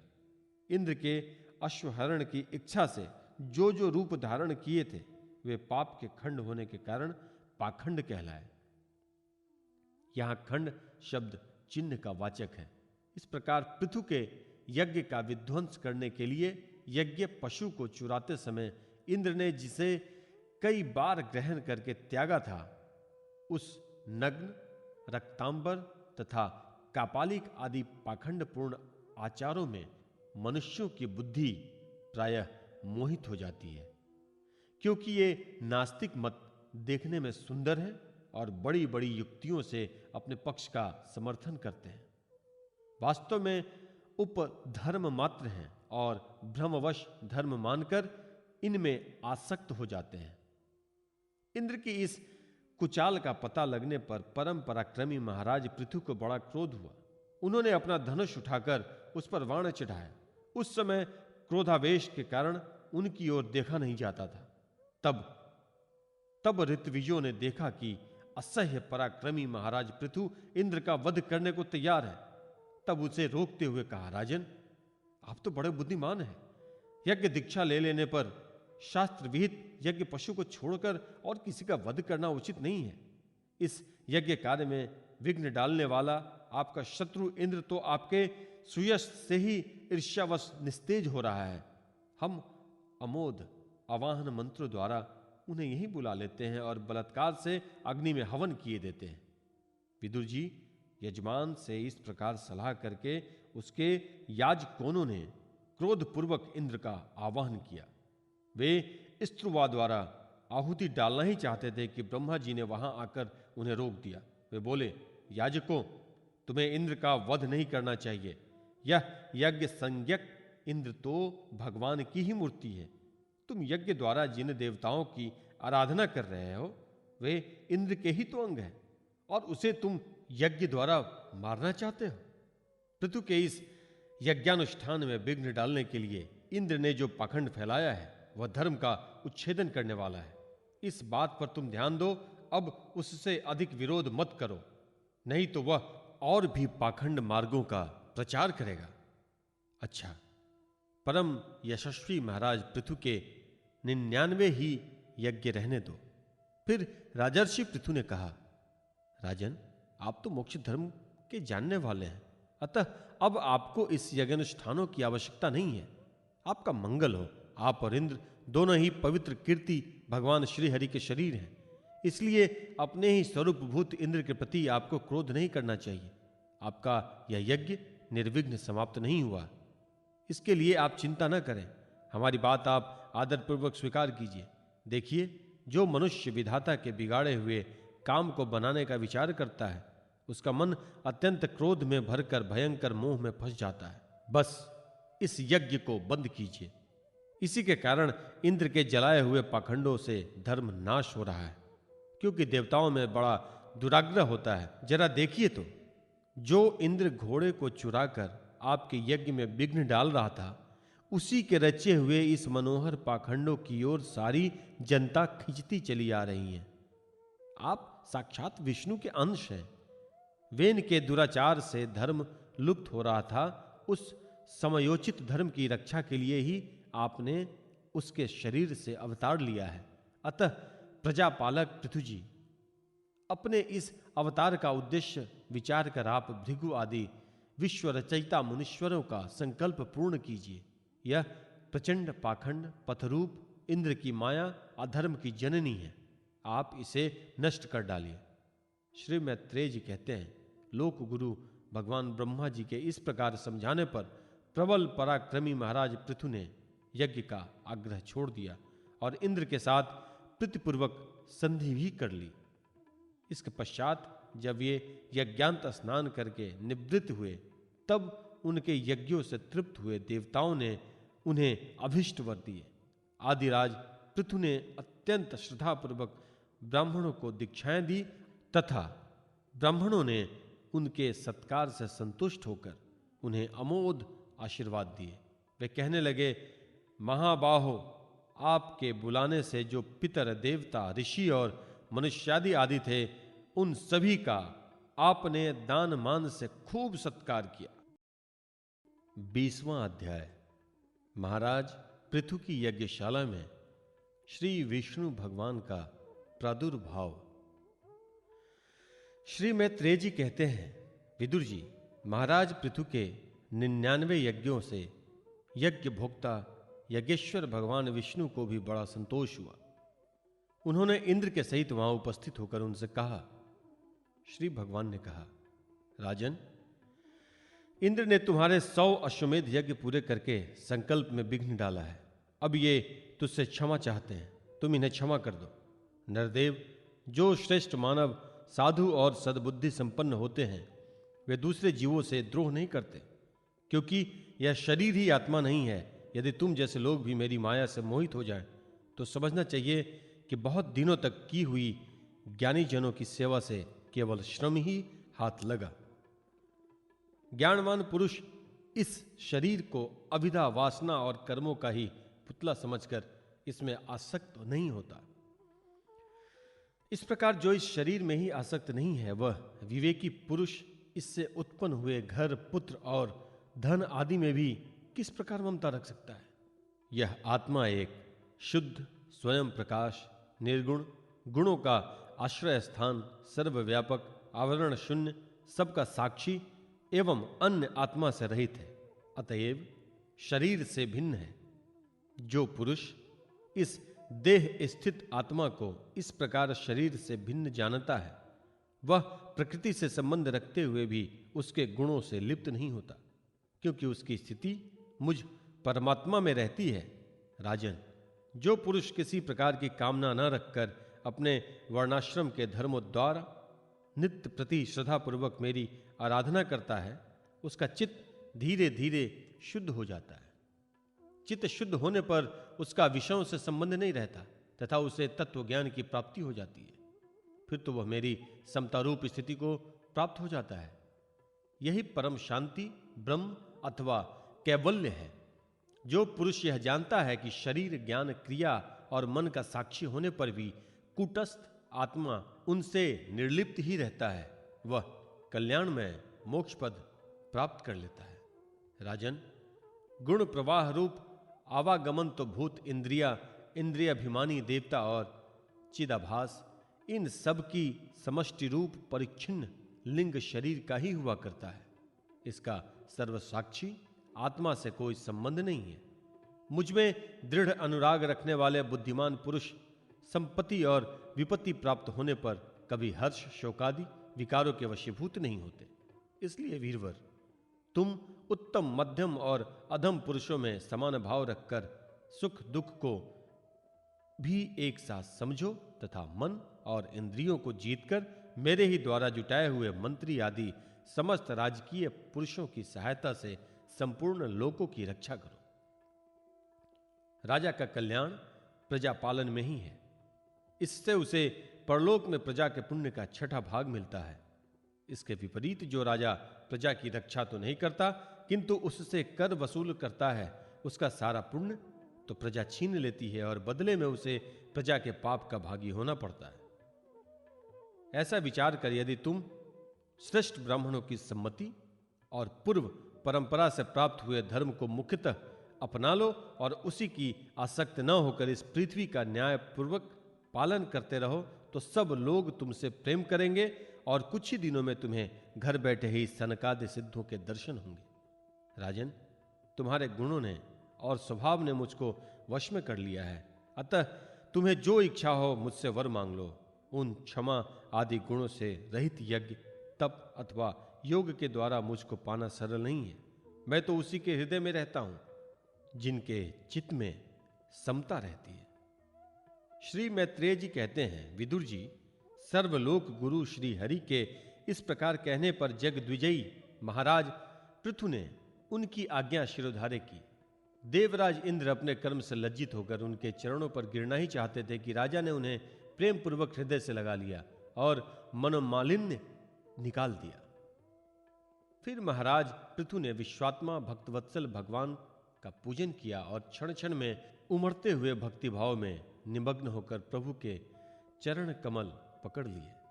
श्री हरि वहां से जाना चाहते थे किंतु पृथु के प्रति जो उनका वात्सल्य भाव था उसने उन्हें रोक लिया। वे अपने कमल दल के समान नेत्रों से उनकी ओर देखते ही रह गए, वहां से जा न सके। आदिराज महाराज पृथु भी नेत्रों में जल भर आने के कारण न तो भगवान का दर्शन ही कर सके और न तो कंठ गदगद हो जाने से कुछ बोल ही सके। उन्हें हृदय से आलिंगन कर पकड़े रहे और हाथ जोड़े ज्यों के त्यों खड़े रह गए। प्रभु अपने चरण कमलों से पृथ्वी को स्पर्श किए खड़े थे। उनका काराग्र भाग गरुड़ जी के ऊंचे कंधे पर रखा हुआ था। महाराज पृथु नेत्रों के आंसू पोंछकर अतृप्त दृष्टि से उनकी ओर देखते हुए इस प्रकार कहने लगे। महाराज पृथु बोले, मोक्षपति प्रभु, आप वर देने वाले ब्रह्मादि देवताओं को भी वर देने में समर्थ है। कोई भी बुद्धिमान पुरुष आपसे देहाभिमानियों के भोगने योग्य विषय को कैसे मांग सकता है? वे तो नार की जीवों को ही मिलते हैं। अतः मैं इन तुच्छ विषयों को आपसे नहीं मांगता। मुझे तो उस मोक्ष पद की इच्छा नहीं है जिसमें महापुरुषों के हृदय से उनके द्वारा, उनके मुख द्वारा निकला हुआ आपके चरण कमलों का मकरंद नहीं है, जहां आपकी कीर्ति कथा सुनने का सुख नहीं मिलता। इसलिए मेरी तो यही प्रार्थना है कि आप मुझे 10,000 कान दे दीजिए जिनसे मैं आपके लीला गुणों को सुनता ही रहूं। पूर्ण कीर्ति प्रभु, आपके चरण कमल मकरंद रूपी अमृत कणों को लेकर महापुरुषों के मुख से जो वायु निकलती है उसी में इतनी शक्ति होती है कि वह तत्व को भूले हुए हम कुयोगियों को पुनः तत्व ज्ञान करा देती है। अतएव हमें दूसरे वरों की कोई आवश्यकता नहीं है। उत्तम कीर्ति वाले प्रभु, सत्संग में आपके मंगल में सुयश को दैववश एक बार भी सुन लेने पर कोई पशु बुद्धि पुरुष भले ही तृप्त हो जाए, गुणग्राही उसे कैसे छोड़ सकता है? सब प्रकार के पुरुषार्थों की सिद्धि के लिए स्वयं लक्ष्मी जी भी आपके सुयश को सुनना चाहती हैं। अब लक्ष्मी जी के समान मैं भी अत्यंत उत्सुकता से आप सर्वगुणधाम पुरुषोत्तम की सेवा ही करना चाहता हूं, किंतु यह ऐसा न हो कि एक ही पति की सेवा प्राप्त करने की होड़ होने के कारण आपके चरणों में ही मन को एकाग्र करने वाले हम दोनों में कलह छिड़ जाए। जगदीश्वर, जगत जननी लक्ष्मी जी के हृदय में मेरे प्रति विरोध भाव होने की संभावना तो है ही, क्योंकि जिस आपके सेवा कार्य में उनका अनुराग है उसी के लिए मैं भी लालायित हूं। किंतु आप दीनों पर दया करते हैं, उनके तुच्छ कर्मों को भी बहुत करके मानते हैं, इसलिए मुझे आशा है कि हमारे झगड़े में भी आप मेरा ही पक्ष लेंगे। अब तो अपने स्वरूप में ही स्मरण करते हैं, आपको भला लक्ष्मी जी से भी क्या लेना है। इसी में निष्काम महात्मा ज्ञान हो जाने के बाद भी आपका भजन करते हैं। आप में माया के कार्य अहंकार आदि का सर्वथा अभाव है भगवान। मुझे तो आपके चरण कमलों का निरंतर चिंतन करने के सिवा सत्पुरुषों का कोई और प्रयोजन ही नहीं जान पड़ता। मैं भी बिना किसी इच्छा के आपका भजन करता हूं। आपने जो मुझसे कहा कि वर मांगो, सो आपकी इस वाणी को तो मैं संसार को मोह में डालने वाली ही मानता हूं। यही क्या, आपकी वेद रूपा वाणी ने भी तो जगत को बांध रखा है। यदि उस वेद वाणी रूप रस्सी से लोग बंधे न होते तो वे मोहवश सकाम कर्म क्यों करते। प्रभु, आपकी माया से ही मनुष्य अपने वास्तविक स्वरूप आपसे विमुख होकर अज्ञानवश अन्य स्त्री पुत्रादि की इच्छा करता है। फिर भी जिस प्रकार पिता पुत्र की प्रार्थना की अपेक्षा न रखकर अपने आप ही पुत्र का कल्याण करता है, उसी प्रकार आप भी हमारी इच्छा की अपेक्षा न करके हमारे हित के लिए स्वयं ही प्रयत्न करें। श्री मैत्रेय जी कहते हैं, आदिराज पृथु के इस प्रकार स्तुति करने पर सर्वसाक्षी श्री हरि ने उनसे कहा, राजन, तुम्हारी मुझ में भक्ति हो, बड़े सौभाग्य की बात है कि तुम्हारा चित्त इस प्रकार मुझ में लगा हुआ है। ऐसा होने पर तो पुरुष सहज में ही मेरी उस माया को पार कर लेता है, जिसको छोड़ना या जिसके बंधन से छूटना अत्यंत कठिन है। अब तुम सावधानी से मेरी आज्ञा का पालन करते रहो। प्रजापालक नरेश, जो पुरुष मेरी आज्ञा का पालन करता है उसका सर्वत्र मंगल होता है। श्री मैत्रेय जी कहते हैं, विदुर जी, इस प्रकार भगवान ने राजर्षि पृथु के सागरभित वचनों का आदर किया। फिर पृथु उनकी पूजा की और प्रभु उन पर सब प्रकार की कृपा कर वहां से चलने को तैयार हुए। महाराजा पृथु ने वहां जो देवता, ऋषि, पितर, गंधर्व, सिद्ध, चारण, नाग, किन्नर, अप्सरा, मनुष्य और पक्षी आदि अनेक प्रकार के प्राणी एवं भगवान के पार्षद आए थे, उन सभी का भगवत बुद्धि से भक्तिपूर्वक वाणी और धन के द्वारा हाथ जोड़कर पूजन किया। इसके बाद वे सब अपने अपने स्थानों को चल दिए। भगवान अच्युत भी राजा पृथ्वी और उनके पुरोहितों का चित्त चुराते हुए अपने धाम को सिधारे। तदंतर अपना स्वरूप दिखाकर अंतर्ध्यान हुए। अव्यक्त स्वरूप देवाधिदेव भगवान को नमस्कार करके राजा पृथु भी अपनी राजधानी को चले गए। 21वां अध्याय, महाराज पृथु का अपनी प्रजा को उपदेश। श्री मैत्रेय जी कहते हैं, विदुर जी, उस समय महाराज पृथु का नगर सर्वत्र मोतियों की लड़ियों, फूलों की मालाओं, रंग बिरंगे वस्त्रों, सोने की दरवाजों और अत्यंत सुगंधित धूपों से सुशोभित था। उनकी गलियां, चौक, सड़कें चंदन और अरगजे के जल से सींच दी गई थी तथा उसे पुष्प, अक्षत, फल, यवांकुर, खील और दीपक आदि मांगलिक द्रव्यों से सजाया गया था।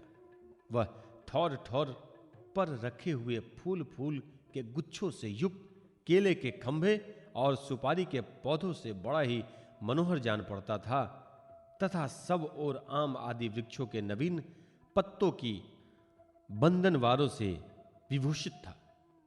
जब महाराज ने नगर में प्रवेश किया तब दीपक, उपहार और अनेक प्रकार की मांगलिक सामग्री लिए हुए प्रजाजनों ने तथा मनोहर कुंडलों से सुशोभित सुंदरी कन्याओं ने उनकी आगवानी की। शंख और दुंदुभी आदि बाजे बजने लगे। ऋत्विज गण देव ध्वनि करने लगे। बंदी जनों ने स्तुति गान आरंभ कर दिया। यह सब देख और सुनकर भी उन्हें किसी प्रकार अहंकार नहीं हुआ। इस प्रकार वीरवर पृथु ने राजमहल में प्रवेश किया। मार्ग में जहां तहां पुरवासी और देववासियों ने उनका अभिनंदन, परम यशस्वी महाराज ने भी उन्हें प्रसन्न पूर्वक अभिष्ट वर देकर संतुष्ट किया। महाराज पृथु महापुरुष और सभी के पूजनीय थे। उन्होंने इसी प्रकार के अनेकों आदर कर्म करते हुए पृथ्वी का शासन किया और अंत में अपने विपुल यश का विस्तार कर भगवान का परम पद प्राप्त किया। सूत जी कहते हैं, मुनिवर शौनक जी इस प्रकार भगवान मैत्रेय के मुख से आदिराज पृथु का अनेक प्रकार के गुणों से संपन्न और गुणवानों द्वारा प्रशंसित विस्तृत सुयश सुनकर परम भगवत विदुर जी ने उनका अभिनंदन करते हुए कहा। विदुर जी बोले, ब्राह्मणों ने पृथु का अभिषेक किया, समस्त देवताओं ने उन्हें उपहार दिए। उन्होंने अपनी भुजाओं में वैष्णव तेज को धारण किया और उससे पृथ्वी का दोहन किया।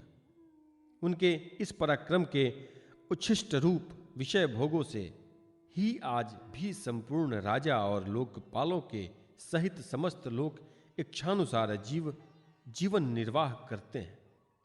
भला ऐसा कौन समझदार होगा जो उनकी पवित्र कीर्ति सुनना ना चाहेगा? अतः अभी आप मुझे उनके कुछ और भी पवित्र चरित्र सुनाइए।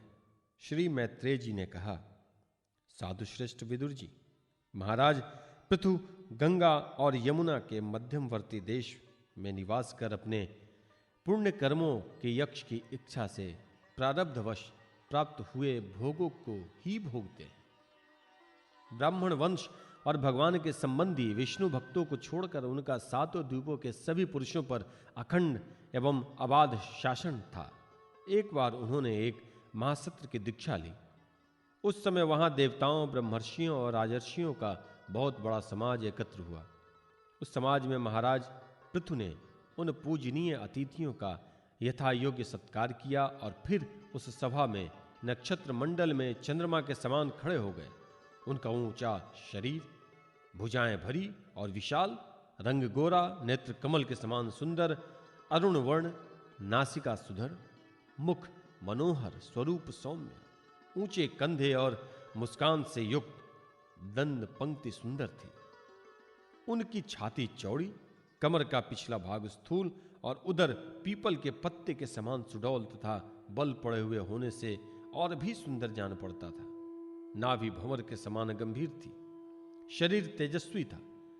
जंघाएं स्वर्ण के समान देदीप्यमान थीं तथा पैरों के पंजे उभरे हुए थे। उनके बाल बारीक, घुंघराले, काले और चिकने थे। गर्दन शंख के समान उतार चढ़ाव वाली तथा रेखाओं से युक्त थी और वे उत्तम बहुमूल्य धोती पहने और वैसी ही चादर ओढ़े थे। दीक्षा के नियमानुसार उन्होंने समस्त आभूषण उतार दिए थे। इसी से उनके शरीर के अंग प्रत्यंग की शोभा अपने स्वाभाविक रूप में स्पष्ट झलक रही थी। वे शरीर पर कृष्ण मृग का चर्म और हाथों में कुशा धारण किए हुए थे। इससे उनके शरीर की कांति और भी बढ़ गई थी। वे अपने सारे नित्य कृत्य यथाविधि संपन्न कर चुके थे। राजा पृथु ने मानो सभी सभा को हर्ष से सराबोर करते हुए अपने शीतल एवं स्नेहपूर्ण नेत्रों से चारों ओर देखा और फिर अपना भाषण प्रारंभ किया। उनका भाषण अत्यंत सुंदर, विचित्र पदों से युक्त, स्पष्ट, मधुर, गंभीर एवं निशंक था। मानो उस समय वे सबका उपकार करने के लिए अपने अनुभव का ही अनुवाद कर रहे हों। राजा पृथु ने कहा, सज्जनों, आपका कल्याण हो। आप महानुभाव जो यहां पधारे हैं, मेरी प्रार्थना सुने। जिज्ञासु पुरुषों को चाहिए कि संत समाज में अपने निश्चय का निवेदन करें। इस लोक में मुझे प्रजाजनों का शासन, उनकी रक्षा, उनकी आजीविका का प्रबंध तथा उन्हें अलग अलग अपनी मर्यादा में रखने के लिए राजा बनाया गया है। अतः इनका यथावत पालन करने में मुझे उन्हीं मनोरथ पूर्ण करने वाली लोगों की प्राप्ति होनी चाहिए जो वेदवादी मुनियों के मतानुसार संपूर्ण कर्मों के साक्षी श्री हरि के प्रसन्न होने पर मिलते हैं। जो राजा प्रजा को धर्म मार्ग की शिक्षा न देकर केवल उससे कर वसूल करने लगता रहता है, वह केवल प्रजा के पाप का ही भागी होता है और अपने ऐश्वर्य से हाथ धो बैठता है। अतः प्रिय प्रजाजन, अपने इस राजा का परलोक में हित करने के लिए आप लोग परस्पर दोष दृष्टि छोड़कर हृदय से भगवान को याद रखते हुए अपने अपने कर्तव्य का पालन करते रहिए, क्योंकि आपका स्वार्थ भी इसी में है और इस प्रकार मुझ पर भी आपका बड़ा अनुग्रह होगा। विशुद्ध चित्त देवता, पितर और महर्षिगण, आप भी मेरी इस प्रार्थना का अनुमोदन कीजिए, क्योंकि कोई भी कर्म हो, मरने के अनंतर उसके कर्ता, उपदेष्टा और समर्थक को उसका समान फल मिलता है। माननीय सज्जनों, किन्हीं श्रेष्ठ महानुभावों के मतों में कर्मों का फल देने वाले भगवान यज्ञपति ही हैं, क्योंकि इहलोक और परलोक दोनों ही जगह कोई कोई शरीर बड़े तेजों में देख जाते हैं। मनु, उत्तानपाद, महीपति, ध्रुव राजर्षि, प्रियवत, हमारे दादा अंग तथा ब्रह्मा, शिव, प्रहलाद, बलि और इसी कोटि के अन्य महानुभावों के मत में तो अर्थ, धर्म, काम, मोक्ष रूप चतुर्वर्ग तथा स्वर्ग और अपवर्ग के स्वाधीन नियामक कर्म फलदायक रूप से भगवान गदाधर की आवश्यकता है ही। इस विषय में तो केवल मृत्यु के दौहित्र, वेन आदि कुछ सोचनीय और धर्म विमूढ़ लोगों का ही मतभेद है, अतः उसका कोई विशेष महत्व नहीं हो सकता। जिनके चरण कमलों की सेवा के लिए निरंतर बढ़ने वाली अभिलाषा उन्हीं के चरण संग से निकलती हुई गंगा जी के समान संसार ताप से संतप्त जीवों के समस्त जन्मों के संचित मनोबल और तत्काल नष्ट कर देने वाले हैं। जिनके चरण तल का आश्रय लेने वाला पुरुष सब प्रकार के मानसिक दोषों को धो डालता है तथा वैराग्य और तत्व साक्षात्कार रूप बल पाकर फिर इस दुखमय संसार चक्र में नहीं पड़ता, और जिनके चरण कमल सब प्रकार की कामनाओं को पूर्ण करने वाले हैं, उन प्रभु को आप लोग अपनी अपनी आजीविका के उपयोगी वर्णाश्रमोचित अध्यापनादि कर्मों तथा ध्यान, स्तुति, पूजादि मानसिक, वाचिक एवं शारीरिक क्रियाओं के द्वारा भजें। हृदय में किसी प्रकार का कपट न रखें तथा यह निश्चय रखें कि हमें अपने अपने अधिकारानुसार इसका फल अवश्य प्राप्त होगा। भगवान स्वरूपतः विशुद्ध, विद्यानधन और समस्त विशेषणों के रहित हैं, किंतु इस कर्म मार्ग में जौ, चावल आदि विविध द्रव्य, शुक्लादि गुण, अवघात कूटना आदि क्रिया एवं मंत्रों के द्वारा और अर्थ, आशय, संकल्प, लिंग, पदार्थ, शक्ति तथा ज्योतिष्टोम आदि नामों से संपन्न होने वाले अनेक विशेषण गुण युक्त यज्ञ के रूप में प्रकाशित होते हैं। जिस प्रकार एक ही अग्नि भिन्न भिन्न काष्ठों में उन्हीं के आकारादि के अनुरूप भासती है, उसी प्रकार वे सर्वव्यापक प्रभु परमानंद स्वरूप होते हुए भी प्रकृति, काल, वासना और अदृष्ट से उत्पन्न हुए शरीर में विषयकार बनी हुई बुद्धि में स्थित होकर उन यज्ञ यागादि क्रियाओं के फलस्वरूप से अनेक प्रकार के जान पड़ते हैं। अहो, इस पृथ्वी तल पर मेरे जो प्रजाजन यज्ञ भोक्ताओं के अधीश्वर सर्वगुरु श्री हरि का एक निष्ठ भाव से अपने अपने धर्मों के द्वारा निरंतर पूजन करते हैं, ये मुझ पर बड़ी कृपा करते हैं। सहनशीलता, तपस्या और ज्ञान, इन विशिष्ट विभूतियों के कारण वैष्णव और ब्राह्मणों के वंश संभवतः ही उज्ज्वल होते हैं। उन पर राजकुल का तेज, धन, ऐश्वर्य और समृद्धियों के कारण अपना प्रभाव न डालें। ब्रह्मादि समस्त महापुरुषों में अग्रगण ब्राह्मण भक्त पुराण पुरुष श्री हरि ने ही निरंतर इन्हीं के चरणों की वंदना करके अविचल लक्ष्मी और संसार को पवित्र करने वाली कीर्ति प्राप्त की है। आप लोग भगवान के लोक संग्रह रूप धर्म का पालन करने वाले हैं तथा सर्वांतर्यामी स्वयं प्रकाश ब्राह्मण प्रिय श्री हरि प्रिय वंश की सेवा करने से ही परम संतुष्ट होते हैं। अतः आप सभी को सब प्रकार से विनय पूर्वक ब्राह्मण कुल की सेवा करनी चाहिए। इनकी नित्य सेवा करने से शीघ्र ही चित्त शुद्ध हो जाने के कारण मनुष्य स्वयं ही ज्ञान और अभ्यास आदि के बिना ही परम शांति रूप मोक्ष प्राप्त कर लेता है। अतः लोक में इन ब्राह्मणों से बढ़कर दूसरा कौन है जो हविष्य भोजी देवताओं का मुख हो सके।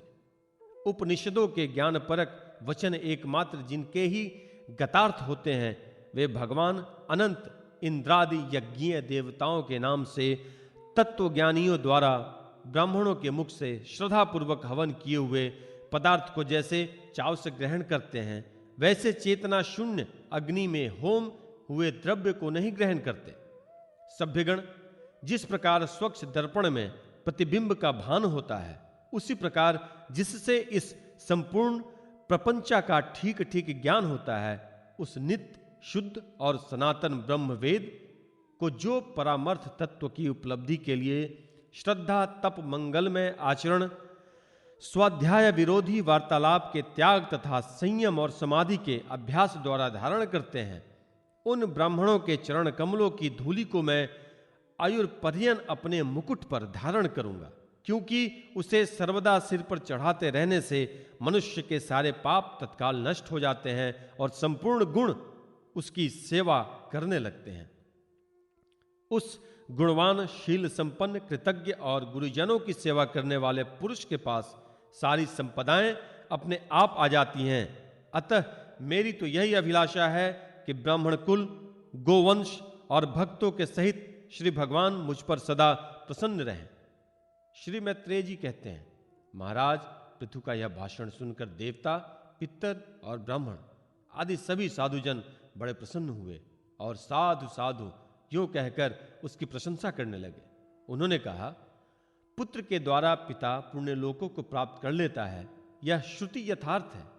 पापी वेन ब्राह्मणों के शाप से मारा गया था, फिर भी इसके पुण्य बल से उसका नरक से निस्तार हो गया। इसी प्रकार हिरण्यकशिपु भी भगवान की निंदा करने के कारण नरकों में गिरने वाला ही था कि अपने पुत्र प्रहलाद के प्रभाव से उसे पार कर गया। वीरवर पृथु जी, आप तो पृथ्वी के ही पिता हैं और सब लोकों के एकमात्र स्वामी श्री हरि में भी आपकी ऐसी अविचल भक्ति है, इसलिए आप अनंत वर्षों तक जीवित रहें। आपका सुयश बड़ा पवित्र है। आप उदारी कीर्ति ब्राह्मण देव श्री हरि की कथाओं का प्रचार करते हैं। हमारा बड़ा सौभाग्य है आज आपको अपने स्वामी के रूप में पाकर हम अपने को भगवान के ही राज्य में समझते हैं। स्वामिन, अपने आश्रितों को इस प्रकार का श्रेष्ठ उपदेश देना आपके लिए कोई आश्चर्य की बात नहीं है, क्योंकि अपनी प्रजा के ऊपर प्रेम रखना तो करुणा में महापुरुषों का स्वभाव ही होता है। हम लोग प्रारब्धवश विवेकहीन होकर संसाराम्य से भटक रहे हैं। सो प्रभु, आज आपने हमें इस अज्ञानानंधकार से पार पहुंचा दिया है। आप शुद्ध सत्वमय परम पुरुष हैं, जो ब्राह्मण जाति में प्रविष्ट होकर क्षत्रियों की और क्षत्रिय जाति में प्रविष्ट होकर ब्राह्मणों की तथा दोनों जातियों में प्रतिष्ठित होकर सारे जगत की रक्षा करते हैं। हमारा आपको नमस्कार है। 22वां अध्याय, महाराज पृथु को सनकादि का उपदेश। श्री मैत्रेय जी कहते हैं, जिस समय प्रजाजन परम पराक्रमी पृथ्वीपाल पृथु के इस प्रकार प्रार्थना कर रहे थे, उसी समय वहां सूर्य के समान तेजस्वी 4 मुनीश्वर आए। राजा और उनके अनुचरों को देखा तथा पहचान लिया कि वे सिद्धेश्वर अपनी दिव्य कांति से संपूर्ण लोकों को पाप निर्मुक्त करते हुए आकाश से उतर कर आ रहे हैं। राजा के प्राण सनकादिकों का दर्शन करते ही जैसे विषयी जीव विषयों की ओर दौड़ता है, उनकी ओर चल पड़े, मानो उन्हें रोकने के लिए ही वे अपने सदस्यों और अनुयायियों के साथ एकाएक उठकर खड़े हो गए। जब वे मुनिगण अर्घ्य स्वीकार कर आसन पर विराज गए, तब शिष्टाग्रणी पृथु ने अपने गौरव से प्रभावित हो विनयवश गर्दन झुकाए हुए उनकी विधिवत पूजा की। फिर उनके चरणोदक को अपने सिर के बालों पर छिड़का। इस प्रकार शिष्ट जनोचित आचार का आदर तथा पालन करके उन्होंने यही दिखाया कि सभी सप्त पुरुषों को ऐसा व्यवहार करना चाहिए। सनकादि मुनीश्वर भगवान शंकर के भी अग्रज हैं। सोने के सिंहासन पर वे ऐसे सुशोभित हुए जैसे अपने अपने स्थानों पर अग्निदेव। महाराज पृथु ने बड़ी श्रद्धा और संयम के साथ प्रेम पूर्वक उनसे कहा। पृथु जी ने कहा, मंगल मूर्ति मुनीश्वरों, आपके दर्शन तो योगियों को भी दुर्लभ है। मुझसे ऐसा क्या पुण्य बना है जिसके स्वतः आपका दर्शन प्राप्त हुआ? जिन पर ब्राह्मण अथवा अनुचरों के सहित श्री शंकर या विष्णु भगवान प्रसन्न हो, उसके लिए इहलोक और परलोक में कौन सी वस्तु दुर्लभ है? इस दृश्य प्रपंच के कारण महत्वादि यद्यपि सर्वगत हैं, तो भी वे सर्वसाक्षी आत्मा को नहीं देख सकते।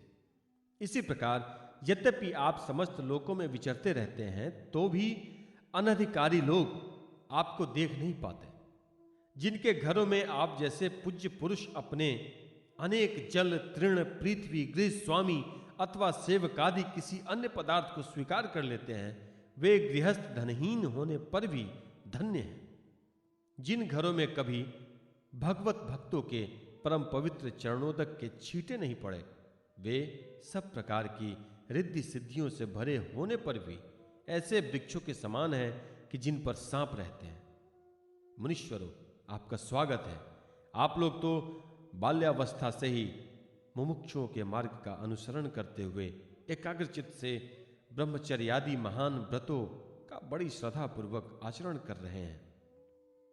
स्वामियों, हम लोग अपने कर्मों के वशीभूत होकर विपत्तियों के क्षेत्र रूप इस संसार में पड़े हुए केवल इंद्रिय संबंधी भोगों को ही परम पुरुषार्थ मान रहे हैं।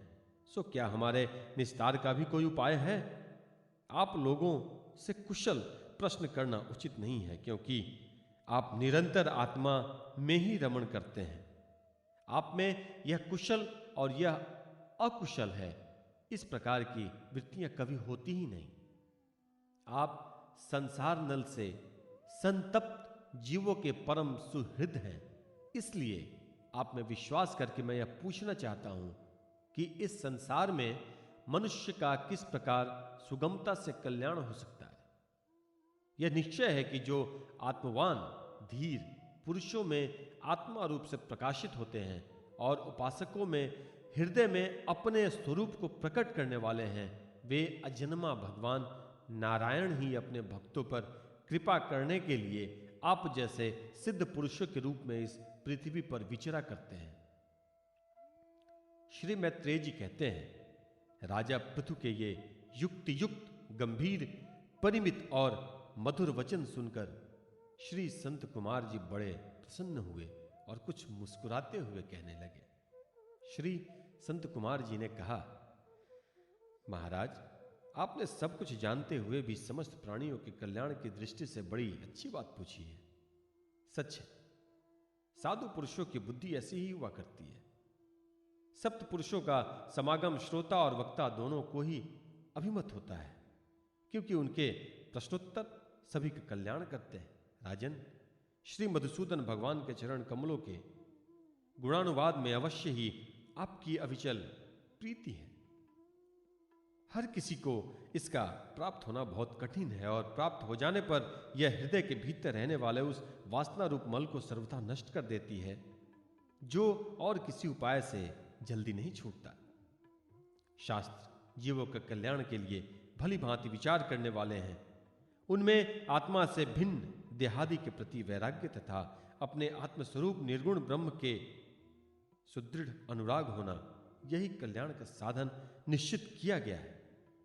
शास्त्रों का यह भी कहना है कि गुरु और शास्त्र के वचनों में विश्वास रखने से, भगवत धर्मों का आचरण करने से, तत्व जिज्ञासा से, ज्ञान योग की निष्ठा से, योगेश्वर श्री हरि की उपासना से, नित्य प्रति पूजनीय कीर्ति की श्री भगवान की पावन कथाओं को सुनने से, जो लोग धन और इंद्रियों के भोगों में ही रत और उनकी गोष्ठी में प्रेम न रखने से, उन्हें प्रिय लगने वाले पदार्थों का आसक्तिपूर्वक संग्रह न करने से, भगवत गुणामृत का पान करने के सिवा अन्य समय आत्मा में ही संतुष्ट रहते हुए एकांत सेवन में प्रेम रखने से, किसी भी जीव को कष्ट न देने से, निवृत्ति निष्ठा से, आत्महित का अनुसंधान करते रहने से, श्री हरि के पवित्र चरित्र रूप श्रेष्ठ अमृत का आस्वादन करने से, निष्काम भाव से, यम नियमों का पालन करने से,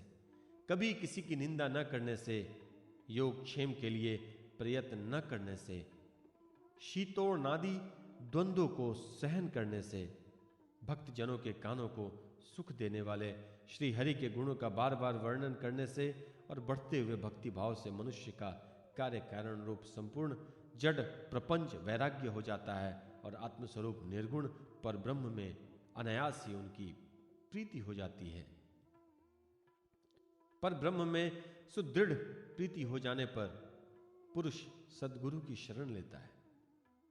फिर ज्ञान और वैराग्य के प्रबल वेग के कारण वासना शून्य हुए अपने अविद्यादि 5 प्रकार के क्लेशों से युक्त अहंकारात्मक अपने लिंग शरीर को वह उसी प्रकार भस्म कर देता है जैसे अग्नि लकड़ी से प्रकट होकर फिर उसी को जला डालती है। इस प्रकार लिंग देह का नाश हो जाने पर वह उसके कर्तृत्वादि सभी गुणों से मुक्त हो जाता है। फिर तो जैसे स्वप्नावस्था में तरह तरह के पदार्थ देखने पर भी उससे जग पड़ने लगते हैं, उसमें से कोई चीज दिखाई नहीं देती, उसी प्रकार वह पुरुष शरीर से बाहर दिखाई देने वाले घट पटादि और भीतर अनुभव होने वाले सुख दुख आदि को भी नहीं देखता। इस स्थिति के प्राप्त होने से पहले ये पदार्थ ही जीवात्मा और परमात्मा के बीच में रहकर उनका भेद कर रहे थे। जब तक अंतःकरण रूप उपाधि रहती है तभी तक पुरुष को जीवात्मा, इंद्रियों के विषय और इन दोनों का संबंध कराने वाले अहंकार का अनुभव होता है। इसके बाद नहीं। ब्रह्म जगत में भी देखा जाता है कि जल, दर्पण आदि निमित्तों के रहने पर ही अपने बिंब और प्रतिबिंब का भेद दिखाई देता है, अन्य समय नहीं। जो लोग विषय चिंतन में लगे रहते हैं उनकी इंद्रियां विषयों में फंस जाती हैं तथा मन को उन्हीं की ओर खींच ले जाती हैं। फिर तो जैसे जलाशय के तीर पर उगे हुए कुशादी अपनी जड़ों से उसका जल खींचते रहते हैं, उसी प्रकार वह इंद्रियासक्त मन बुद्धि की विचार शक्ति को क्रमशः हर लेता है। विचार शक्ति के नष्ट हो जाने पर पूर्वापर की स्मृति जाती रहती है और स्मृति का नाश हो जाने पर ज्ञान नहीं रहता। इस ज्ञान के नाश को ही पंडित जन अपने आप अपना नाश करना कहते हैं, जिसके उद्देश्य से अन्य सब पदार्थों में प्रियता का बोध होता है। उस आत्मा का अपने द्वारा ही नाश होने से जो स्वार्थ हानि होती है उससे बढ़कर लोक में जीव की और कोई हानि नहीं। धन और इंद्रियों के विषय का चिंतन करना मनुष्य के सभी पुरुषार्थों का नाश करने वाला है, क्योंकि इनकी चिंता से वह ज्ञान और विज्ञान से भ्रष्ट होकर वृक्षादि अस्थावर योनियों में जन्म पाता है। इसलिए जिसे अज्ञान अंधकार से पार होने की इच्छा हो उस पुरुष को विषयों में आसक्ति कभी नहीं करनी चाहिए, क्योंकि वह धर्म, अर्थ, काम और मोक्ष की प्राप्ति में बड़ी बाधक है। इन 4 पुरुषार्थों में भी सबसे श्रेष्ठ मोक्ष ही माना जाता है, क्योंकि अन्य 3 पुरुषार्थों में सर्वदा काल का भय लगा रहता है। प्रकृति में गुणक्षोभ होने के बाद जितने भी उत्तम और अधम भाव पदार्थ प्रकट हुए हैं उनमें कुशल से रह सके ऐसा कोई भी नहीं है। काल भगवान उन सभी के कुशलों को कुचलते रहते हैं। अतः राजन, जो श्री भगवान देह, इंद्रिय, प्राण, बुद्धि और अहंकार से आवृत सभी अस्थावर जंगम प्राणियों के हृदयों में जीव के नियामक अंतर्यामी आत्मा रूप से सर्वत्र साक्षात प्रकाशित हो रहे हैं, उन्हें तुम वह मैं ही हूं ऐसा जान। जिस प्रकार माला का ज्ञान हो जाने पर उसमें सर्प बुद्धि नहीं रहती, उसी प्रकार विवेक होने पर जिसका कहीं पता नहीं लगता, ऐसा यह मायामय प्रपंच जिसमें कार्य कारण रूप से प्रतीत हो रहा है और जो स्वयं कर्म फल कलुषित प्रकृति से परे है, उस नित्य मुक्त निर्मल और ज्ञान स्वरूप परमात्मा को मैं प्राप्त हो रहा हूं। संत महात्मा जिनके चरण कमलों के अंगुली दल की छिटकती हुई छटा का स्मरण करके अहंकार रूप हृदय ग्रंथि को जो कर्मों से गठित है इस प्रकार छिन्न भिन्न कर डालते हैं कि समस्त इंद्रियों का प्रत्याहार करके अपने अन्य करण को निर्विषय करने वाले सन्यासी भी वैसा नहीं कर पाते। तुम उन सर्वाश्रय भगवान वासुदेव का भजन करो जो लोग मन और इंद्रिय रूप मगरों से भरे हुए इस संसार सागर को योगादि दुष्कर साधनों से पार करना चाहते हैं। उनका उस पार पहुंचना कठिन ही है, क्योंकि उन्हें कर्णधार रूप श्री हरि का आश्रय नहीं है। अतः तुम तो भगवान के आधारणीय चरण कमलों को नौका बनाकर अनायास ही इस दुस्तर समुद्र को पार कर लो। श्री मैत्रेय जी कहते हैं, विदुर जी, ब्रह्मा जी के पुत्र आत्मज्ञानी संत कुमार जी ने इस प्रकार आत्मतत्व का उपदेश पाकर महाराज पृथु ने उनकी बहुत प्रशंसा करते हुए कहा। राजा पृथु ने कहा, भगवान दीनदयाल श्री हरि ने मुझ पर पहले कृपा की थी, उसी को पूर्ण करने के लिए आप लोग पधारे हैं। आप लोग तो बड़े ही दयालु हैं। जिस कार्य के लिए आप लोग पधारे हैं उसे आप लोगों ने अच्छी तरह संपन्न कर दिया।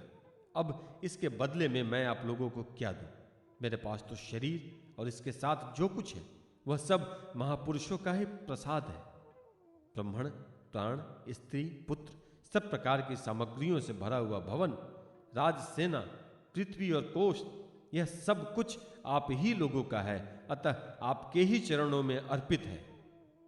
वास्तव में तो सेनापतित्व, राज, दंड विधान और संपूर्ण लोगों के शासन का अधिकार तो वेद शास्त्रों के ज्ञाता ब्राह्मणों को ही है। ब्राह्मण अपना ही खाता है, अपना ही पहनता है और अपनी ही वस्तु दान देता है।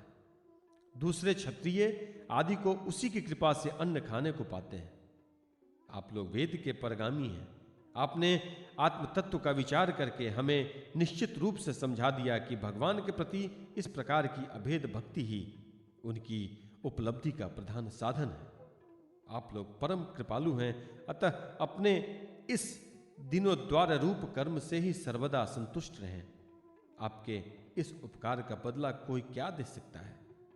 उसके लिए प्रयत्न करना ही अपनी हंसी कराना ही है। श्री मैत्रेय जी कहते हैं, विदुर जी, फिर आदि राज पृथु ने आत्मज्ञानियों में श्रेष्ठ सनकादि की पूजा की और वे उनके शीलक की प्रशंसा करते हुए सब लोगों के सामने ही आकाश मार्ग से चले गए। महात्माओं में अग्रगण्य महाराज पृथु उनसे आत्मोपदेश पाकर चित्त की एकाग्रता से आत्मा में ही स्थित रहने के कारण अपने को कृत्य सा अनुभव करने लगे।